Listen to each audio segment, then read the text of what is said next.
Hey guys, welcome back to the channel. This is a story about what if Naruto hates Team 7 Chunin exams. Before I start, please support for more amazing content and do consider subscribing to my channel and share this video with your friends. This is written by JOSIAHYB99, link in the description and support writer. Let's start the video. Prologue. Night of the Kyuubi attack. Hold off the attack and wait for the fourth Hokage. One Leaf Ninja said. It's getting closer. Don't let it near the village. Another Leaf Ninja shouted, jumping backwards. 6 years later, Naruto had just got done having a meal at Ichiraku Ramen and was heading home. But he had to be quick or the villagers would find him. The boy started running down the streets and into the alleyways in an effort to evade detection. While he was running, he accidentally collided with someone. Too afraid to look up, the blonde tried to run away. But the person decided to grab him by the arm, keeping him in place. Well, what do we have here? The person asked, looking down at Naruto with an evil glint in his eye. The guy was probably 5x the size of the young boy. Hey everyone, it's the demon brat. There was that name again. Why does everybody call him that, wondered Naruto with a feeling of pain and sadness in his heart. The sound of the man yelling attracted a huge group of about 15 people. Some were civilians and others were shinobi, chunin and jonin alike. Instantly, the feeling of fear that he knew all too well washed over him. The boy knew if he tried to run, they would just catch him. He decided to take the chance anyway. He turned around and took off in the opposite direction. The mob chased him all the way to the other end of the street, where they cornered him in a back alley. It didn't take long for Naruto to realize that he was trapped. He turned back around and saw the mob slowly approaching his location. Once they were in close proximity, the shinobi took out their weapons and began to cut into his flesh, stabbing him in the legs, arms, and stomach. Then to make matters worse, someone took out a bottle of sake and poured it all over his wounds, causing the boy to hiss in pain. Please stop, Naruto asked weakly. This only seemed to anger them more. Did you stop? When we asked you to spare our loved ones. The mob screamed at him. What are you talking about? I haven't done anything to you people. I don't even know you. Naruto shouted at his attackers, trying to reason with them. You stupid demon. You killed all our families. You should just die already. Please, the blonde boy begged. I didn't do anything. I'm just a kid. They refused to listen to his pleas. Eventually, he just gave up and let it happen. After a while, the mob resorted to just beating on him relentlessly until he was knocked unconscious from a blow to his head. The last thing the blonde remembered seeing was black spots cloud his vision. Then he woke up in a different place, one he'd never seen before. Naruto looked around and saw that he appeared to be in a sewer. All he could feel was water up to his ankles. There was also a faint light coming from the distance. What the heck? Now they just leave me to die in a sewer. What did I even do to deserve this kind of treatment? He screamed out in anguish. Subconsciously, he began to walk towards the light at the end of the tunnel. After a couple minutes of trudging through the water, Naruto came up to a giant golden cage. Out of the darkness came a giant red fox with 9 huge tails thrashing behind him. The boy noticed that the creature had giant menacing red eyes with black slits in the center, along with huge fangs and claws. It took a couple seconds. But he soon recognized who this creature was. 2 things now bothered him. 1. Where was he? 2. Why was the Kyuubi in a cage? So my jailer finally decides to make himself known to me, said the gigantic fox in his normal deep demonic voice. Your jailer? Naruto asked, confused with the entire ordeal. Yes. You are the Jinchuriki of the mighty Kyuubi no Kitsune. Suddenly everything became clear. Now the boy understood why everybody hated him, why people called him a demon, and why they wanted him dead. So you're the 9-tailed fox, and I'm your jailer. How is that possible? I was sealed into your body by your dreaded fourth Hokage, the beast answered. So where exactly are we? We're in your mindscape. So you're the reason everybody hates me. Naruto accused, lashing out at the monster. Yes, and I'm truly sorry for the torture those ignorant villagers put you through, the demon replied, concern and guilt in his voice. I have a question. What is it? Why did you attack the village? Naruto figured he might be able to get down to the bottom of things if he could perhaps continue to interrogate his prisoner. Truth be told, I never meant for any of that to happen. I was being controlled by an Uchiha using the Sharingan, the Kyuubi said, explaining his side of the story. So the Sharingan can be used to control the tailed beast. He was hoping with his questions, he could possibly better understand the situation himself. Yes, that's correct, Kurama replies to Naruto's statement, surprised by the boy's level of understanding. Wasn't this kid only 6 years old? So it wasn't your fault. A small grin appeared on Naruto's face. The beast was truly surprised at Naruto's level of maturity. Can I ask another question? Go ahead. Who are my parents? Your father was Minato Namikaze and your mother was Kushina Uzumaki. Naruto was shocked. His father was his hero, the fourth Hokage, and his mother was the legendary Red Hot Habanero. So my father was the fourth Hokage, aka the yellow flash of Konoha, and my mom was the red hot habanero. He asked for confirmation, amazed with the lineage he now knew he was a part of. Yes, the fox answered, confirming Naruto's thoughts as true. Can you tell me about them? Maybe if he knew who they were, he might be able to help the boy gain a better understanding of what they were like. I'm sorry, I can't. I don't really know much about them. That's okay. I'll just ask Old Man Hokage, Naruto responded. He wasn't at all bothered by the fox's answer. In fact, he figured that would be the case. The Kyuubi was deep in thought, contemplating what he should do next. He decided he would try to train Naruto to be a strong ninja. After all, he couldn't have his jailer be pathetically weak now, could he? Hey kid. Yes.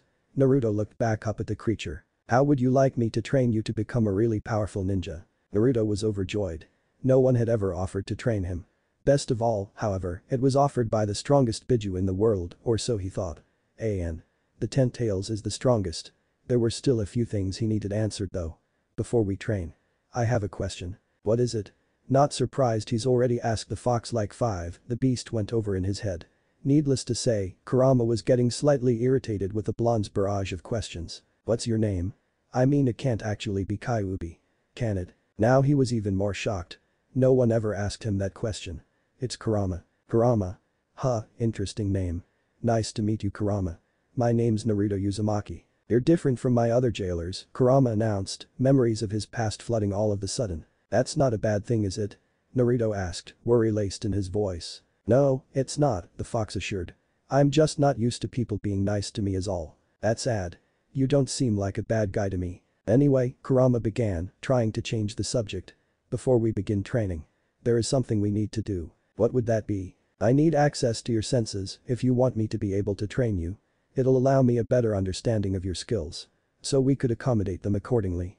This will also heighten your natural attributes a great deal, allowing your sense of smell, sound, sight, and taste to be far greater than any other human being. Okay, Naruto said with a smile, then he realized something. How do I do that? You see that seal on the gate? Kurama pointed a claw at the paper with a kanji on it, located in the middle of the gate. Rip off half of it and then I'll tell you the next step. But how am I supposed to reach it? Is he expecting Naruto to jump or something? I'll help you. Kurama started to lift Naruto in the air with his chakra just until he was at the seal. Once there, Naruto took no hesitation in ripping it in half, allowing it to float into the water and vanish from sight. It was almost like it was never there. Kurama then pushed open the gates and walked out until he was in front of the blonde. Now you just fist bump with me and the merger will be complete. The blonde fist bumped with the giant creature. Suddenly, a surge of energy was felt throughout his entire body. He could now hear all the separate drips of water within his mind and smell the scent of himself and Kurama. The instant stimuli disoriented him and he fell into Kurama's paw. A couple seconds later, he was recovered. That felt weird. One more thing, the fox spoke up, grabbing the boy's attention once more. Can you change the appearance of this place? It's kind of drab and depressing. Sure. How do I do that? Just imagine what you want the place to look like and it will be presented out here. Naruto imagined a simple Konoha training ground. The sun was high in the sky and there were a couple benches, along with beautiful green hills. To his amazement, the room took on the appearance of the image he saw in his mind. Nice choice, kid, the beast praised, admiring the landscape that now surrounded him.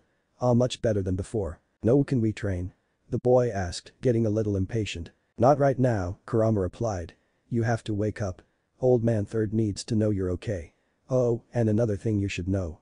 Now that I have access to your senses, we can communicate telepathically. So we can talk at any time we want. Now wake up. I'm going to rest for a while. Alright, Naruto relented. Talk to you later, Kurama. The blonde could feel himself waking up as he slowly drifted from the mindscape. When he opened his eyes, all he could see was white walls and ceilings. He heard the sound of a heart monitor to his left.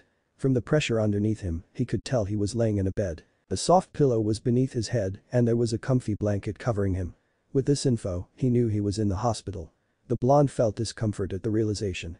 He hated hospitals. Deciding to sit up, he looked to his right and noticed the third Hokage was asleep in a chair next to his bed. Hey Gigi. Wake up, the boy said, trying to rouse the old man from his subconscious. Oh Naruto, you're up. Are you okay? I'm fine. I'm used to it by now, Naruto replied, absent-mindedly. He was too busy thinking back on how often his nights ended this way. The only difference now is that he met the 9 tails this time. The boy's answer saddened the old man. It was completely insane that this happened often enough for it to become a normal thing for the young boy to deal with. Curse those villagers. Why didn't you tell me that I had the Kyuubi sealed inside me? Naruto asked, shocking the third out of his own thoughts. How did Naruto know about the Kyuubi? Did someone tell him? The Hokage decided to voice his thoughts, asking. How do you know about that? The Leaf Village's leader was really starting to worry. Kurama told me, Naruto answered plainly. Who's Kurama? The man asked, getting suspicious. Was there someone in the village who broke the oath made 6 years ago? The nine-tailed fox. That's his name, Naruto explained. Oh, was the third's only response. At least he didn't have to worry about someone trying to cloud Naruto's mind with hatred and anger towards the village. I mean, that's what he hoped the Kyuubi wasn't trying to do by telling Naruto about the events of his birthday. He also told me about my parents. The blonde announced, giving the old man a serious look. Well, that was unexpected. I'm sorry, Naruto. I know you must be mad. But I had made it a law that no one ever tell you.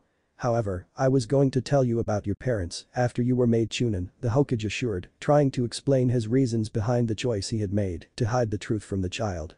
You see, your father had a lot of enemies. He wanted you to be able to protect yourself from any harm they may cause. I understand, Jiji-sama. You don't have to worry. I get it, Naruto reassured the old man. I'm glad you're not upset, Naruto. Did Kurama tell you anything else? He said he was going to train me to be a really powerful ninja. Naruto responded, excited for his training to begin. That's wonderful, Naruto, the third replied, still not sure if he was okay with that idea. But are you sure you can trust him? The Hokage asked, worried. He wanted to be absolutely sure that the fox was not deceiving the child. It seems questioning Naruto was the only way to do that. So he put up with it. Yeah, I can. He isn't evil or anything. I mean, he does have a lot of anger towards humans. But it's okay. In fact, the Kyuubi attack 6 years ago wasn't even his doing. How so? The Hokage questioned.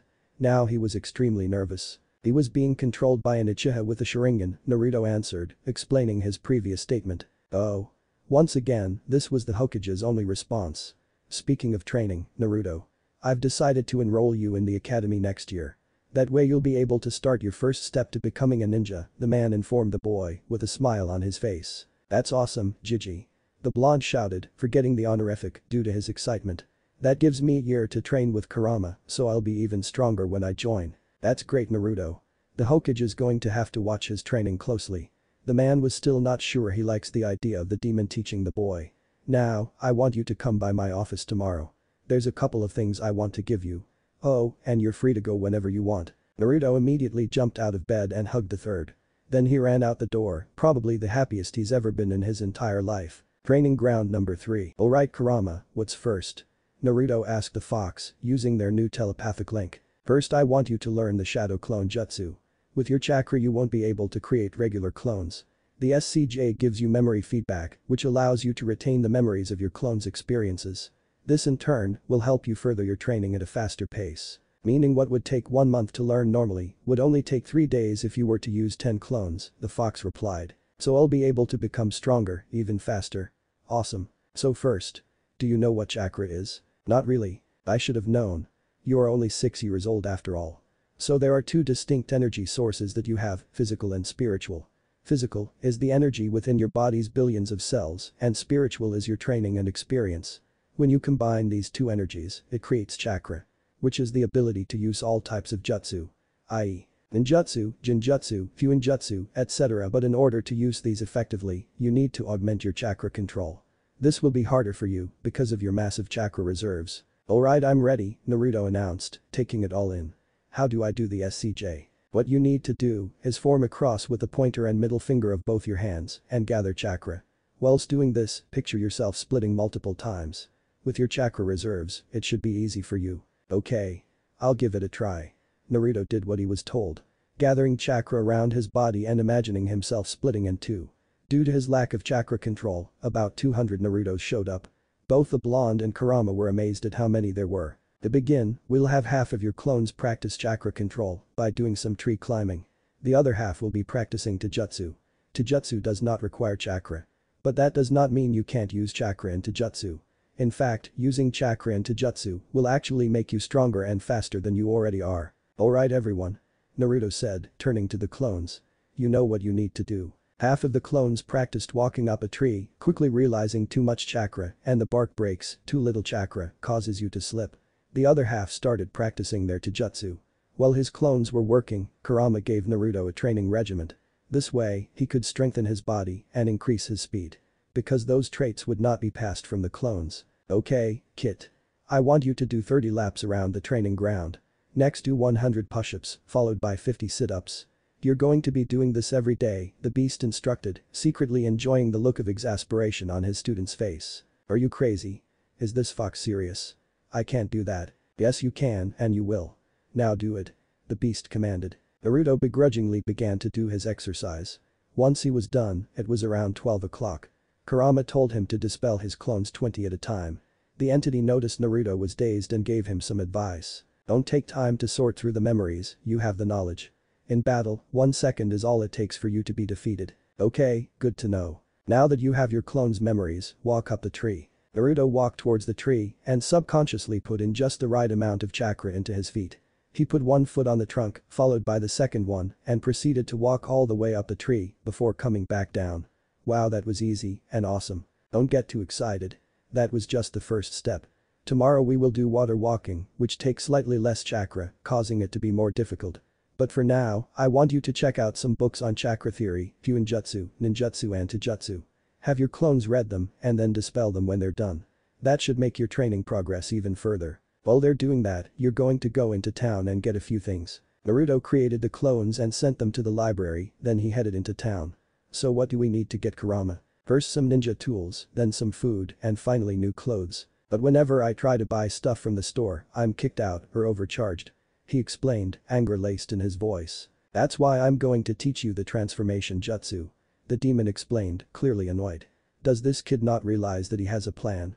All you have to do is gather chakra around your body and imagine a person you want to look like. It's very similar to how you change the appearance of your mindscape.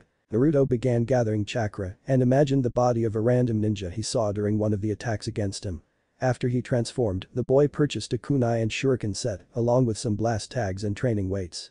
Kurama told him that he would need them to increase his speed and strength. For food, he got eggs, milk, some fruits and veggies, and any other food that would be considered healthy. Then he went to the clothing store and purchased some black shinobi sandals, white shorts, a black shirt with a red Uzumaki crest on the back, a shuriken pouch for his right hip, a kunai holster for the outside of his right leg, followed by some wrappings to hide the weights. He also decided to buy a black jacket with a white Uzumaki crest on the back. This completed his new fashion style. It goes without saying that he now looked like a real shinobi and was ready for all of his training. The next day, Naruto woke up bright and early, put on his weights which were 20 pounds on his legs and 10 pounds on his arms. He wrapped them up, ate a nice breakfast of eggs, bacon, and pancakes. Then he took a shower, got dressed, did his routine, and finally headed to the Hokage Tower. Hokage Tower. Once Naruto got to the tower, he ran up the stairs and knocked on the door. He waited till he heard a come in and strolled inside to see what the old man had to give him. Hey Gigi. What did you want to give me? Naruto asked excitedly. Is that you Naruto? I almost didn't recognize you with your new clothes. Yup. It's me. Kurama taught me the transformation jutsu. So I was finally able to buy stuff without getting kicked out or overcharged, Naruto answered, grinning sheepishly. I'm glad. Know about why I asked you here. I wanted to give you a few things from your parents. Oh, what are they? Well, first, there is a map to the Namikaze compound that your parents had. The house uses a blood seal though. So only you or anyone you allow in will be able to enter. Second, I wanted to give you some scrolls from your parents. They contain the various jutsu they knew. These include the chakra chains, which is a bloodline in the Uzumaki clan, the flying Hiraishin, the jutsu that allowed your father to teleport and what gave him the name, Yellow Flash. The third thing I wanted to give you is the money that your parents left you. Inside the house, under your parents' bed, is a secret entryway to a room that contains all the money they had. I hope these things will help you in the future. You may go now. With all of that finished, Naruto left the tower and followed the map to his house.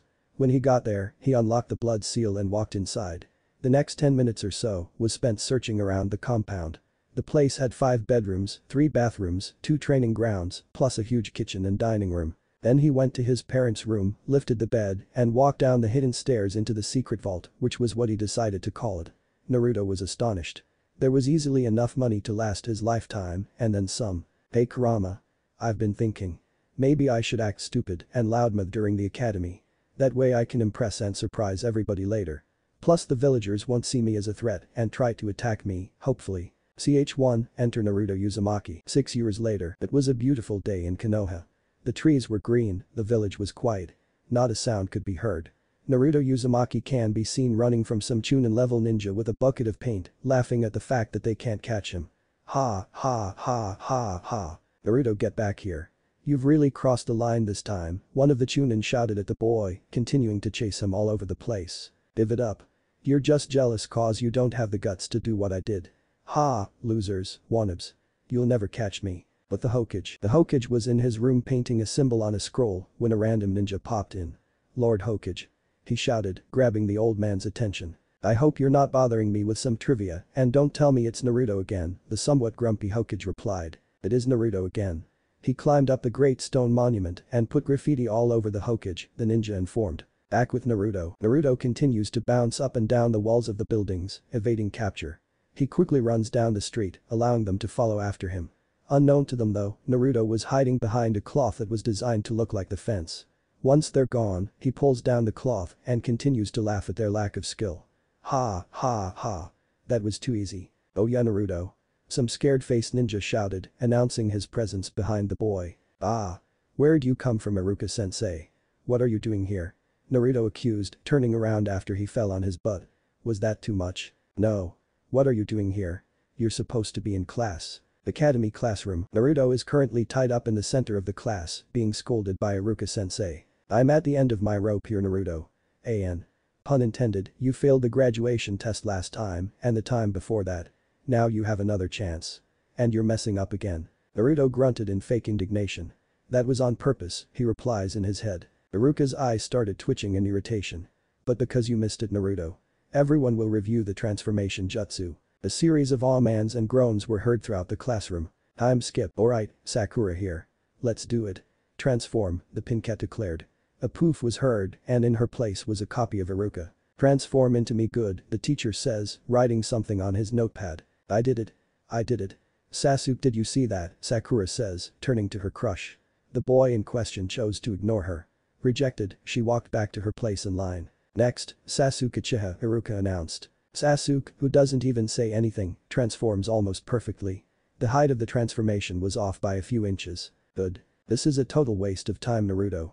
A boy with a pineapple haircut says from his spot to the right of the blonde. Yeah. We always have to pay for your screw-ups. A second student, this one being a girl with platinum blonde hair, continues, following up on the boy's statement. Like I care. Naruto replied to their whining, pretending to actually be bothered by what they were saying. Next, Naruto Uzumaki. Should I give them a surprise, Kurama? He asked the fox using his mental connection with the demon. Yes. It'll be hilarious seeing their reactions. Kurama laughs already thinking about it. Transform. Naruto transforms into Iruka perfectly, shocking the entire class. Bet you weren't expecting that, were you? He says with a smirk on his face. He did it perfectly, even better than the Uchiha. Good job, Naruto, perfect score. Smiling, Iruka placed a 100 by his blonde student's name. Hokage monument, you're not going home until you've cleaned off every drop of paint. Iruka yelled from his spot above where the boy was suspended in the air with rope. Naruto stopped washing the paint and glared at his teacher. Like I care. It's not like there's anybody at home waiting for me. Iruka felt empathy for Naruto's present situation. It was a lot like his childhood. Maybe he should reward him with some ramen, Iruka mused. To congratulate him for acing the transformation jutsu. Hey Naruto. Naruto stopped his cleaning once more. What do you want now, sensei? The boy asks with a fake scowl on his face. I was thinking. Maybe after you're done, we could go out for some ramen. The good stuff, what do you think? I'll have this done in no time then. The boy was actually excited. Even though he ate healthier now. Ramen was still his favorite food. Ichiraku ramen. Naruto, why would you do that to the Hokage faces? I mean, you know who the Hokage are. Don't you? The scared Chunin asked the boy, who was hungrily scarfing down noodles. Of course I do. They were the best shinobi of their time, right? Best of the best, undefeated ninja champs. And the fourth Hokage is the one who saved the village from the nine-tailed fox. By sealing it in him, Naruto added as an afterthought. He was the most amazing. Then why would, the Chunin started asking, before the 12-year-old cut him off. Because. I'm going to be better than all of them. Me. Naruto, the next Hokage. A ninja legend. Then everybody will have to stop disrespecting me and look up to me. Academy next day. The final exam will be on the clone jutsu. When you hear your name called, please proceed to the next room, Iruka instructed his class. Scene skip. Alright Naruto. All you need to do is create 3 identical clones, Iruka explained, really hoping Naruto finally passes and fulfills his dream of becoming a ninja. Sensei. Can I do a different kind of clone jutsu? I guess. Shadow clone jutsu. Naruto exclaimed, putting his hands up in the cross symbol. 3 solid clones of the blonde poofed into existence. Those are solid clones. He's mastered an extremely advanced jutsu. Great job Naruto, you graduate. Come pick a headband, Haruka congratulated whilst gesturing to the many headbands that were folded up neatly on the desk. Do you have any in black? Yeah, here you go. Haruka handed him a black Konoha headband that was in a drawer to his left. Thank you. Naruto says, grabbing the object from Haruka's hand. Piece of cake, he says to the fox in his mind. Walking out of the room with the item in his hand, he surprised every one of his classmates. Nice job Dobe, the raven-haired boy, who almost did as well as him on the transformation test said. He was congratulating, but also insulting the blonde at the same time. Naruto knew this of course. I can't believe you passed. But you'll still never be as good as Sasuke, the Pincat declared with a smug look on her face. You're right, Naruto replies, with a smirk on his face. I'm better. What did you say, loser? Does this guy really think he is as good as him? The boy was in Uchiha. That alone means he's better. Whoa. I thought you were cool and level-headed. I didn't think you'd be angered so easily. Naruto was clearly mocking the boy. And it was working. Sakura was angry that Naruto made fun of her precious Sasuke. She went to hit him, but he easily dodged, shocking everyone in the room once again, even Sasuke. But he wouldn't show it. I would appreciate it if you didn't try to hit me anymore. Thank you and goodbye. The only thought going through everybody's head as Naruto left was, is that the same Naruto? Sasuke ran outside after Naruto in a fit of rage. If you're so much better than me, then fight me and prove it. Why should I? I don't have to prove myself to you, the blonde retorted, continuing to walk away. Sasuke became even angrier and ran at Naruto to prove him wrong. To show him that he was the best in the class. Everyone came outside to watch Sasuke put Naruto in his place. But what happened next shocked them to their core. Right as Sasuke was about to punch Naruto in the face, the usually annoyingly happy blonde had grabbed Sasuke's hand, flipped him over his head, and slammed him on the ground. Naruto then grabbed a kunai from his weapons pouch and held it to Sasuke's throat. He kept it there for a few seconds, then walked away. Leaving everyone wondering what the heck just happened. CH2, Team 7. The next day, Naruto woke up to the sound of his alarm blaring through his house. He reached over and smashed the snooze button. What time is it, Kurama? It's about 8 AM.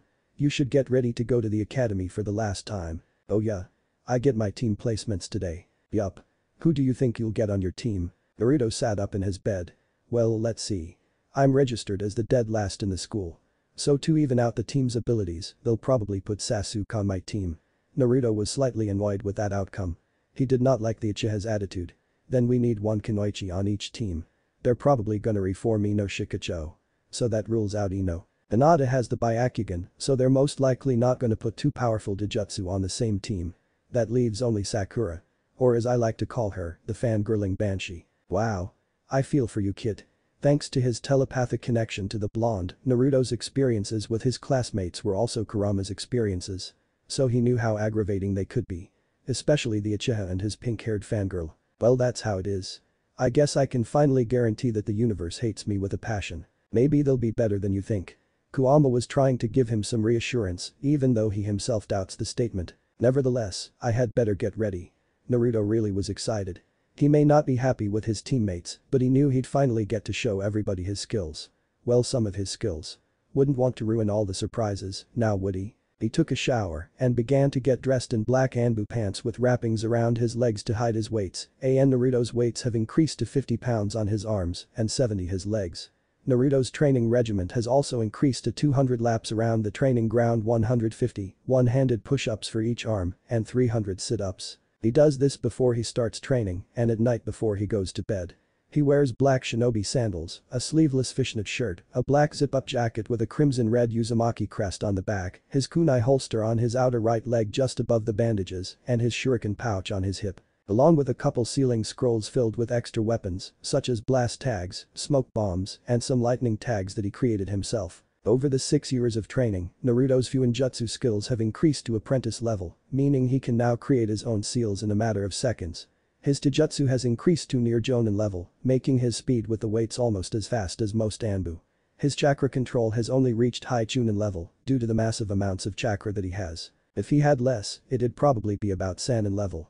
He can now fight on top of water for an hour at a time and a tree about 3 hours at a time.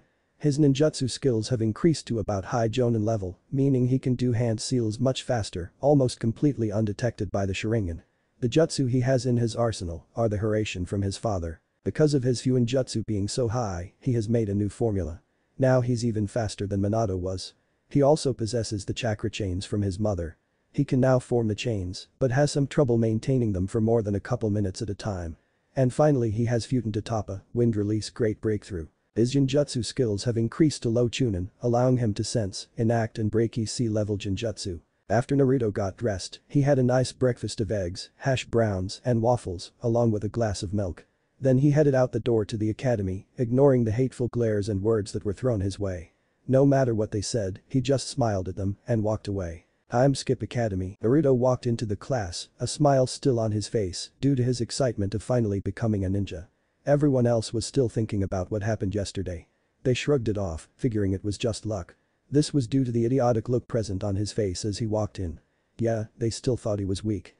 They're in for a huge surprise. Iruka walked in, expecting to have to calm the class down. But instead he was surprised at how quiet it was. He decided to just go with it. Less work for him this way. Now before we start, Iruka began to speak, addressing his former students. Due to unforeseen consequences, Mizuki will not be joining us today. He noticed the confusion on everyone's face. He was not allowed to divulge any more info than what he had already told them. So he thought it best to change the subject and continue class as usual. Now graduates. I'm proud to tell you that your lives as shinobi are about to begin. Right now, you're at the lowest level of ninja, genin. I'm fully confident you'll all be wonderful shinobi. To begin, you will all be sorted into 3-man cells, with a Jonin sensei as your team leader. Listen closely for your name. The Chunin began listing team numbers and the names of the students who belonged to that specific team, as well as who their instructor would be. Naruto tuned him out until he heard his name spoken. Team 7 will be Naruto Uzumaki. Said blonde, lifted his head and started to pay attention once more. Sasuke Uchiha and Sakura Haruno. Yes. See, I'm on the team with Sasuke. In your face, Ino. The Pincat yelled to a female student, now known as Ino, who was seated behind her. Don't get in my way, dope, Sasuke jeered in a smug tone to his new teammate, trying to get the blonde to lash out like the moron Sasuke thought he was. But to everyone's utter surprise, Naruto didn't retaliate by calling Sasuke a team. The boy in question completely ignored the Uchiha's obvious baiting. This did not go over well for the brooding boy. Sure, Sasuke himself may ignore people, but he absolutely hated it when people did the same to him. His mindset was that he should be treated like royalty and anyone he spoke to should be honored that they were even worth his time. Hey. I'm talking to you, idiot. Naruto still didn't rise to the challenge. I'm sorry, did you say something? He turned towards the Uchiha, blinking owlishly. As of now the entire class, even Iruka, had their mouths hanging open. They for sure thought he was gonna do something in his usual loudmouthed idiotic way. But Hiruzen and the Jonin senseis. The Jonin were watching the class through the crystal ball and they too were bewildered by Naruto's lack of immaturity. Like everyone else, they were led to believe that Naruto was loud and obnoxious. Yet what they were seeing was the complete opposite. Everyone in the room sweat dropped at Naruto's Kakashi-like reaction toward Sasuke that he himself would use on Guy. Great, another one. Let's hope he doesn't adopt Kakashi's tardiness as well, they all thought. I thought he was supposed to be a loudmouth brat, one of the Jonin, who was smoking a cigarette, remarked. Yeah, me too, said another one of the instructors. It was a woman with midnight black hair and dark red eyes. Instead, he's actually quite mature. It would appear Naruto has fooled us all, the Hokage says, pretending to have been deceived like everybody else. If he's not actually loud and obnoxious, it makes you wonder what else he's been hiding, another one of the Jonin spoke up. His tone came across as uncaring.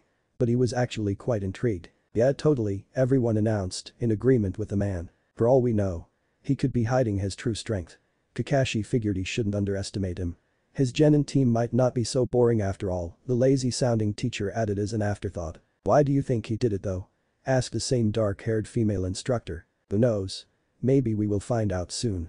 For now, it shall remain a mystery, the old Hokage conceded. Even though he knew of Naruto's act, he still did not know everything about how strong the boy actually was. Wait. The lazy Jonin yelled, getting everybody's attention. Isn't he supposed to be wearing a neon kill-me orange jumpsuit that would make him easily noticed in the field? Instead he looks like a real shinobi. Usually, the man could keep his emotions in check. But with all this new info about Naruto that pretty much disregards everything they knew about him before today, he was unable to keep up his emotionless stupor. Even though we're surprised at Naruto's behavior. You've got to admit. The look on Sasuke's face is priceless, he says, not even trying to suppress his laughter. Everyone else just silently agreed. Back in the classroom, Iruka had finally gotten over his shock and continued reading off the squad assignments. Teammate will be Hinata Hyuga, Kiba Inuzuka, and Shino Aburam. I can't believe Sakura's on Sasuke's team, Ino grumbled, a dejected look on her face. What do you even see in a guy like that? He's not that special, a boy with a pineapple haircut said in his usual lazy tone. You are so beyond clueless, Shikamaru. Don't you get it, Ino said, replying to the boy's question with another one. Shikamaru sighed. No, I don't get it. 'Cause I'm not a girl. You are so full of yourself. Jealousy is a terrible thing. I'd hate to be on your squad, the platinum blonde declares with a smug look on her face. Team 10 will be Ino Yamanaka, Shikamaru Nara, the Chunin continues reading. Ha. Did you say something about hating to be on my squad, Shikamaru said with a huge smirk on his face. Iruka chose to ignore that response. And Choji Akimichi. Not the food guy too, Ino groans, causing a chubby kid who was eating chips to turn and glare at her. Those are all the squads. Come back here after lunch and wait for your Jonin senseis to come and pick you up. Iruka turned and left the room, followed by other students who were heading off to eat with their friends. Sasuke walked out of the room with his hands in his pockets and Sakura followed so they could get to know each other better. Especially now that they were teammates. She completely forgot about Naruto. The blonde on the other hand was waiting till everyone had left the room. When he saw that the coast was clear, he jumped out the window and walked up the wall to the top of the academy building. Now he could eat his lunch in peace and quiet. But Sasuke, he didn't notice Sakura following him. The Raven was too busy thinking about how much Naruto has changed. He was totally expecting him to retaliate when he harassed him. But lo and behold, Naruto flat out ignored him. Then there was also that fight they had yesterday. The blonde completely defeated him in one move. Sasuke was angry. As an Uchiha, he was supposed to be the best. He was also confused because wasn't Naruto supposed to be the dead last? So how had he just defeated him so easily? The boy couldn't understand and decided to chalk it up to Naruto being lucky in catching him off guard. After all, no one could defeat him, right? Sasuke was brought out of his thoughts when he realized Sakura was talking to him. Hey Sasuke. Do you want to have lunch together? The young girl asked, a small blush on her face. No, he replied, absolute contempt in his voice. But I thought that, since we are a team now. We should get to know each other better, Sakura reasoned, full of hope that really shouldn't have been there in the first place. The object of her affection never paid any attention to her whatsoever. Nevertheless, she continued to adore him. Why would I want to get to know you better? You're useless and not worth my time. Why don't you go ask Naruto? He's your teammate as well. Sasuke was already starting to lose his patience with her. Naruto is the one who is useless. He is just a loudmouth idiot who pranks everyone all the time, the Pinket retorted. That is because he has no family to tell him not to. He's lucky. If I did that, my parents would scold me. Alone, isolated. It's not about being scolded by your parents. You have no idea what it means to be alone. Man. He thought he hated her before. Sakura knit her eyebrows in confusion. Why are you saying that? Because. You're annoying, he answered, leveling her with a glare. A hurt expression crossed Sakura's face before she decided to walk away and leave Sasuke alone for now. Time skip after lunch, Naruto's POV. Every other team senseis have come and taken their genin, leaving only team 7. Sakura was clearly annoyed with the present situation. Why is our sensei the only one who's late?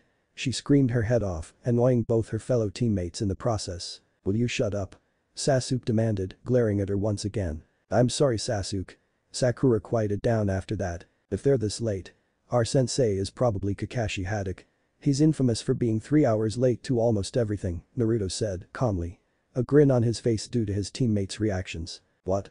They both shouted. Don't worry, Naruto said. I will punish him for being late. Naruto picks up one of the chalk erasers and ties some ninja wire around it. He then ties the wire around a pot holder right above the door and sets it in between the door and the frame. Then he ties even more ninja wire around the doorknob, the other end held firmly in his hand. This will allow him to slam the door in the man's face. After 10 minutes, Kakashi finally shows up. Kakashi's POV. Now that it's been at least 3 hours, Kakashi figured he should go and get his team. Once the silver-haired Jonin got there, he noticed that Naruto was trying to pull a prank on him. So that part wasn't an act, he confirmed. The lazy man chose to fall for it on purpose. He figures, what's the worst the kid could do, right? Naruto's POV. The blonde knows that Kakashi is going to fall for his stunt on purpose. That's why he made it better. Guys, he said, grabbing the attention of his teammates. I'm positive Kakashi is going to fall for my prank purposefully. Which is why I made it more complex. Watch, it's gonna be hilarious. Once Kakashi stuck his head in the doorway, the eraser fell on his head. He jumped backwards, causing the eraser to swing forward and come back just as he was walking into the room. The object hit him in the eye. Naruto proceeded to yank on the end of the wire that he had in his hand, slamming the door in Kakashi's face, giving him a bloody nose. Naruto couldn't hold in his laughter and started chortling like a maniac, probably scaring his teammates in the process. Third-person POV. Kakashi opened the door once more. He came in and glared at Naruto. Naruto stared at him in response, a serious and evil look in his eyes. "That's what you get for being late, Kakashi Haddock. Do it again and it'll only get worse," Naruto said in a creepy sing-song voice. Kakashi got the hint and vowed never to be late again. He did not want to think about what else Naruto would do to him. But one thing confused him. How did Naruto know who he was? "I won't," he promises, fear evident in his voice. He tried to hide it, but Naruto could still sense it. "Meet me on the roof," the man instructs, before shining away. Sakura and Sasuke started walking out of the classroom and toward the stairs. Naruto, on the other hand, jumps out the window and runs up the wall, just like he did during lunchtime. When Naruto reaches the top, he jumps over the railing and lands in front of Kakashi, scaring the crap out of the Jonin Cyclops. After a couple minutes, Sakura and Sasuke come up the stairs onto the roof. They were shocked to see Naruto already there. "He didn't even pass us," they both thought. "Hey dope. How'd you get here so fast?" Naruto turns around. "I just walked up the side of the wall," he answers like it was nothing, while gesturing to the edge of the roof with his thumb. Sasuke and Sakura were completely surprised by Naruto's show of skill. The blonde noticed the look they were giving him. "What? I don't know the Shunshin technique that Kakashi used. So I had to improvise," he explains, once again like it was nothing. Kakashi was shocked as well. He didn't think Naruto had any chakra control whatsoever to be able to do something like that. He added that one to the growing list of surprises. "Alright, now that we're all here, we can introduce ourselves." Sakura turned her head to Kakashi, a quizzical look on her face. "How do we do that? Seriously, did this girl just ask him that question? You know, tell us your likes and dislikes, hobbies, dreams for the future, stuff like that," Kakashi explained. "It is common courtesy to introduce yourself first," Naruto says, turning to the lazy Jonin, a small grin on his face. "I'm Kakashi Haddock. I like things and I dislike things," he says. "Dreams for the future. I haven't really thought about it and I have lots of hobbies," Kakashi finished with an eye smile. "Are you kidding? That was totally useless. All he told us was his name," Sakura says, looking towards her peers. "No shit, Sherlock," Naruto remarks. Annoyance in his tone. Sasuke silently agreed. Sakura glares at him. "Now you blondie." Kakashi pointed at Naruto. "I'm Naruto Uzumaki. I like ramen, my friends, and flowers. I dislike fangirling banshees, arrogant snobs who think they deserve respect just because of their family name, and perverted people who are always late." Naruto makes sure to look everyone straight in the eye as he mentions the parts that apply to that specific person. "My hobbies include training and talking to my friends. Dreams for the future are to have people finally acknowledge my existence in a positive way. Then once I've done that, my dream is to become Hokage and change the village for the better." He finished his introduction, complete seriousness. Everyone there was truly amazed at how much thought Naruto put into what he said. Kakashi came out of his daze a few seconds later. He mentioned something about all of us in his list of dislikes. "Geez, this kid is not at all what he expected." "Pinky," he says, gesturing to Sakura, "your turn." Sakura glared at the Jonin this time. She hated that nickname. "I'm Sakura Haruno. I mean the person I like is." She glances at Sasuke. "My hobbies are." She looks at Sasuke again. "My dream." She stares at the boy one last time, squeals, blushes, and hides her face with her hands. "Figures. Girls her age are more interested in boys than ninja training." "And what do you hate?" Kakashi asks, already knowing the answer. "Naruto." Sakura growls, once again, glaring at him. Kakashi looks to see how Naruto reacts. She was his crush after all. To his further surprise, Naruto made no indication of even caring about what she said. Guess that was also part of the act. "That's another one on the list," he supposed. "Now you, the brooding one." "My name is Sasuke Uchiha. I dislike a lot of things and don't particularly like anything. What I have is not a dream," Sasuke begins. His voice takes on a darker tone. "Because I will make it a reality. I'm going to restore my clan and destroy a certain someone." Kakashi and Naruto both figured that was the case. Sakura was thinking about how cool and hot Sasuke was. "That was certainly interesting," Kakashi mused. "Well, you're each unique and have your own ideas. We'll have our first mission tomorrow." Sakura was surprised. They were already going to be doing a mission. "What kind of mission is it, sensei?" "It's one all four of us will do together." Kakashi settled on being as vague as possible. "What is it?" Now Naruto was intrigued. "A survival exercise," he responded. once again being extremely cryptic. What? I thought we were supposed to do a real mission. Not more practice. We already did that stuff at the academy. That's how we got here. Was this guy for real? Who does he think they are, a bunch of kids? This is not like your previous training, Kakashi replied, giving the group a tiny bit of info to go on. Sakura took on a somewhat smug snotty countenance. So, what kind of training is it then? Kakashi chuckled darkly. This irritated Sakura greatly. Hey. That's a normal question. What's so funny? The man smiled under his mask. Well, if I tell you the answer, you're not going to like it. Sakura was even more confused. You. The Jonin elaborated. Of the 27 graduates that just came here, only 9 will actually be accepted as genin.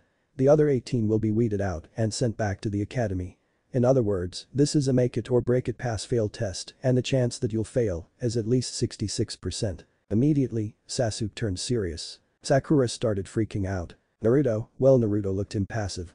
Like what Kakashi had just said did not shock or worry him one bit. Maybe he already knows the point of the test, Kakashi wondered. See, didn't I tell you you wouldn't like it? That's crazy. What was the graduation test for if we're still not genin?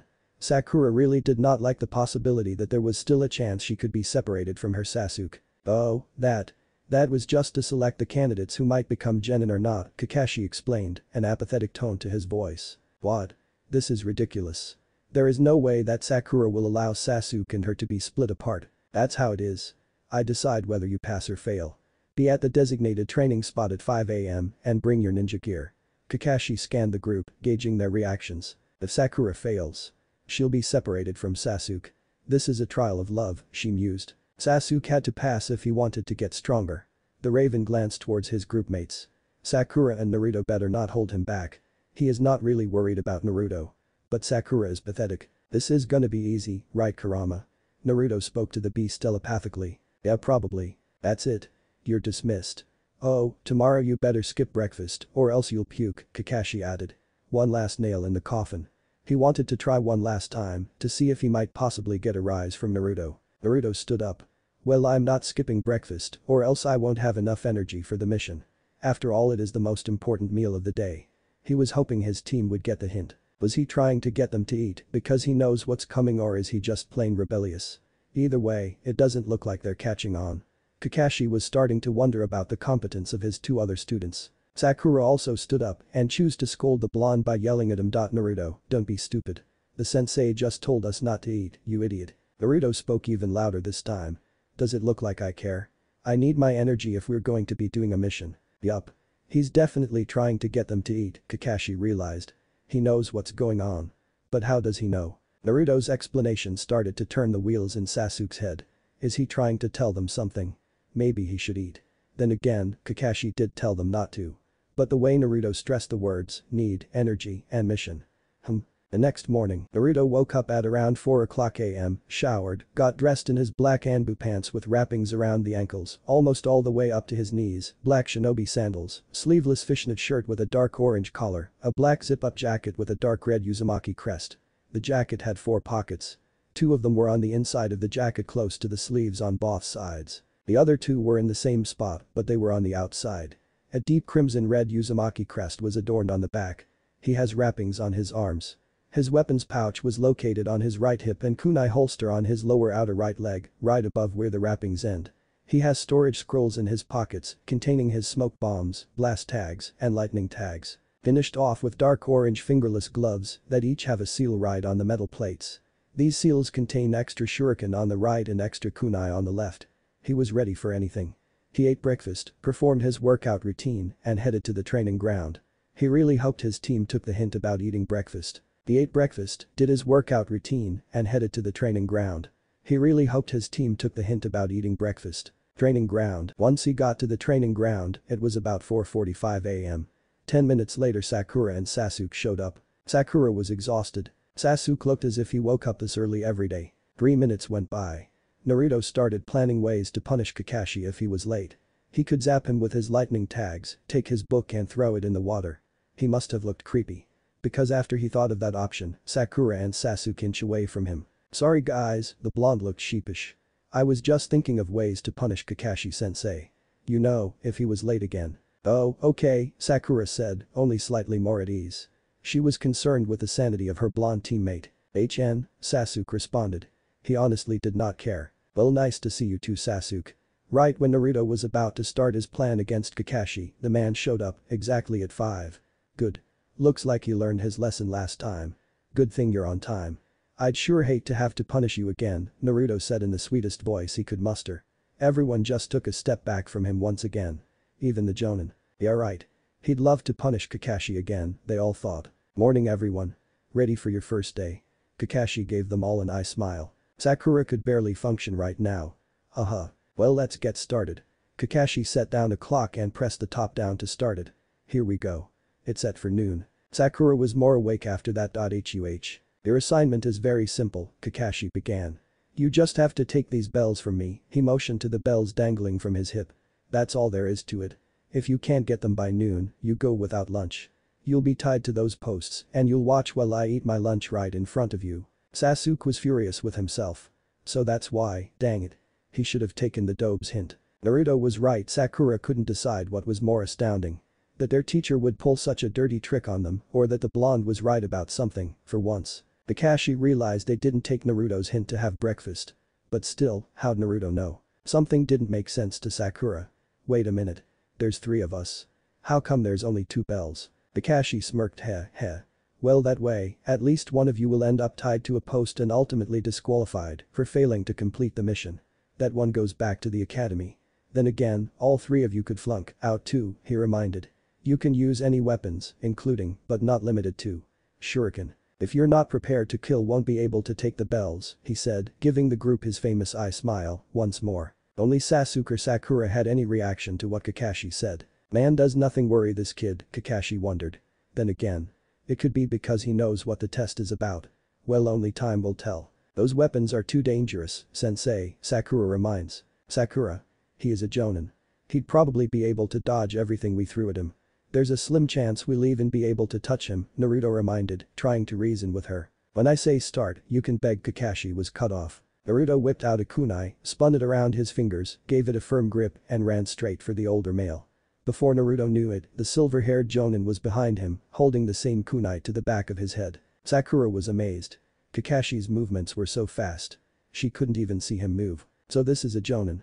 Sasuke was suddenly pumped to fight the instructor. Kakashi sighed. Don't be in such a hurry. I didn't say start yet. Naruto smirked. Kakashi couldn't finish phrasing the question. Because the Naruto he was holding burst into smoke. Shadow clone, when did he create it? That's funny. I wasn't aware the enemy waited for a start, Naruto said, coming right up beside Sasuke. How did he? Sasuke wondered. That was a clone. But it was solid. How is that possible? Just how strong are the dope? That was a solid clone. Sakura didn't even know that was possible either. Kakashi relented. I was told you can do the SCJ. But I didn't even see you do the hand sign. Naruto smirked once more. That's because you weren't using your Sharingan. Kakashi of the Sharingan, aka Copycat Kakashi, master of 1,000 jutsu. Kakashi was truly astounded. What? How did you know about that? I have my ways, Naruto replied absent-mindedly. This kid continues to surprise and impress him. He'll have to stay on his toes while he fights him. Kakashi vowed never to underestimate Naruto too much. He was still a genin after all. So the boy couldn't be too strong. And yes.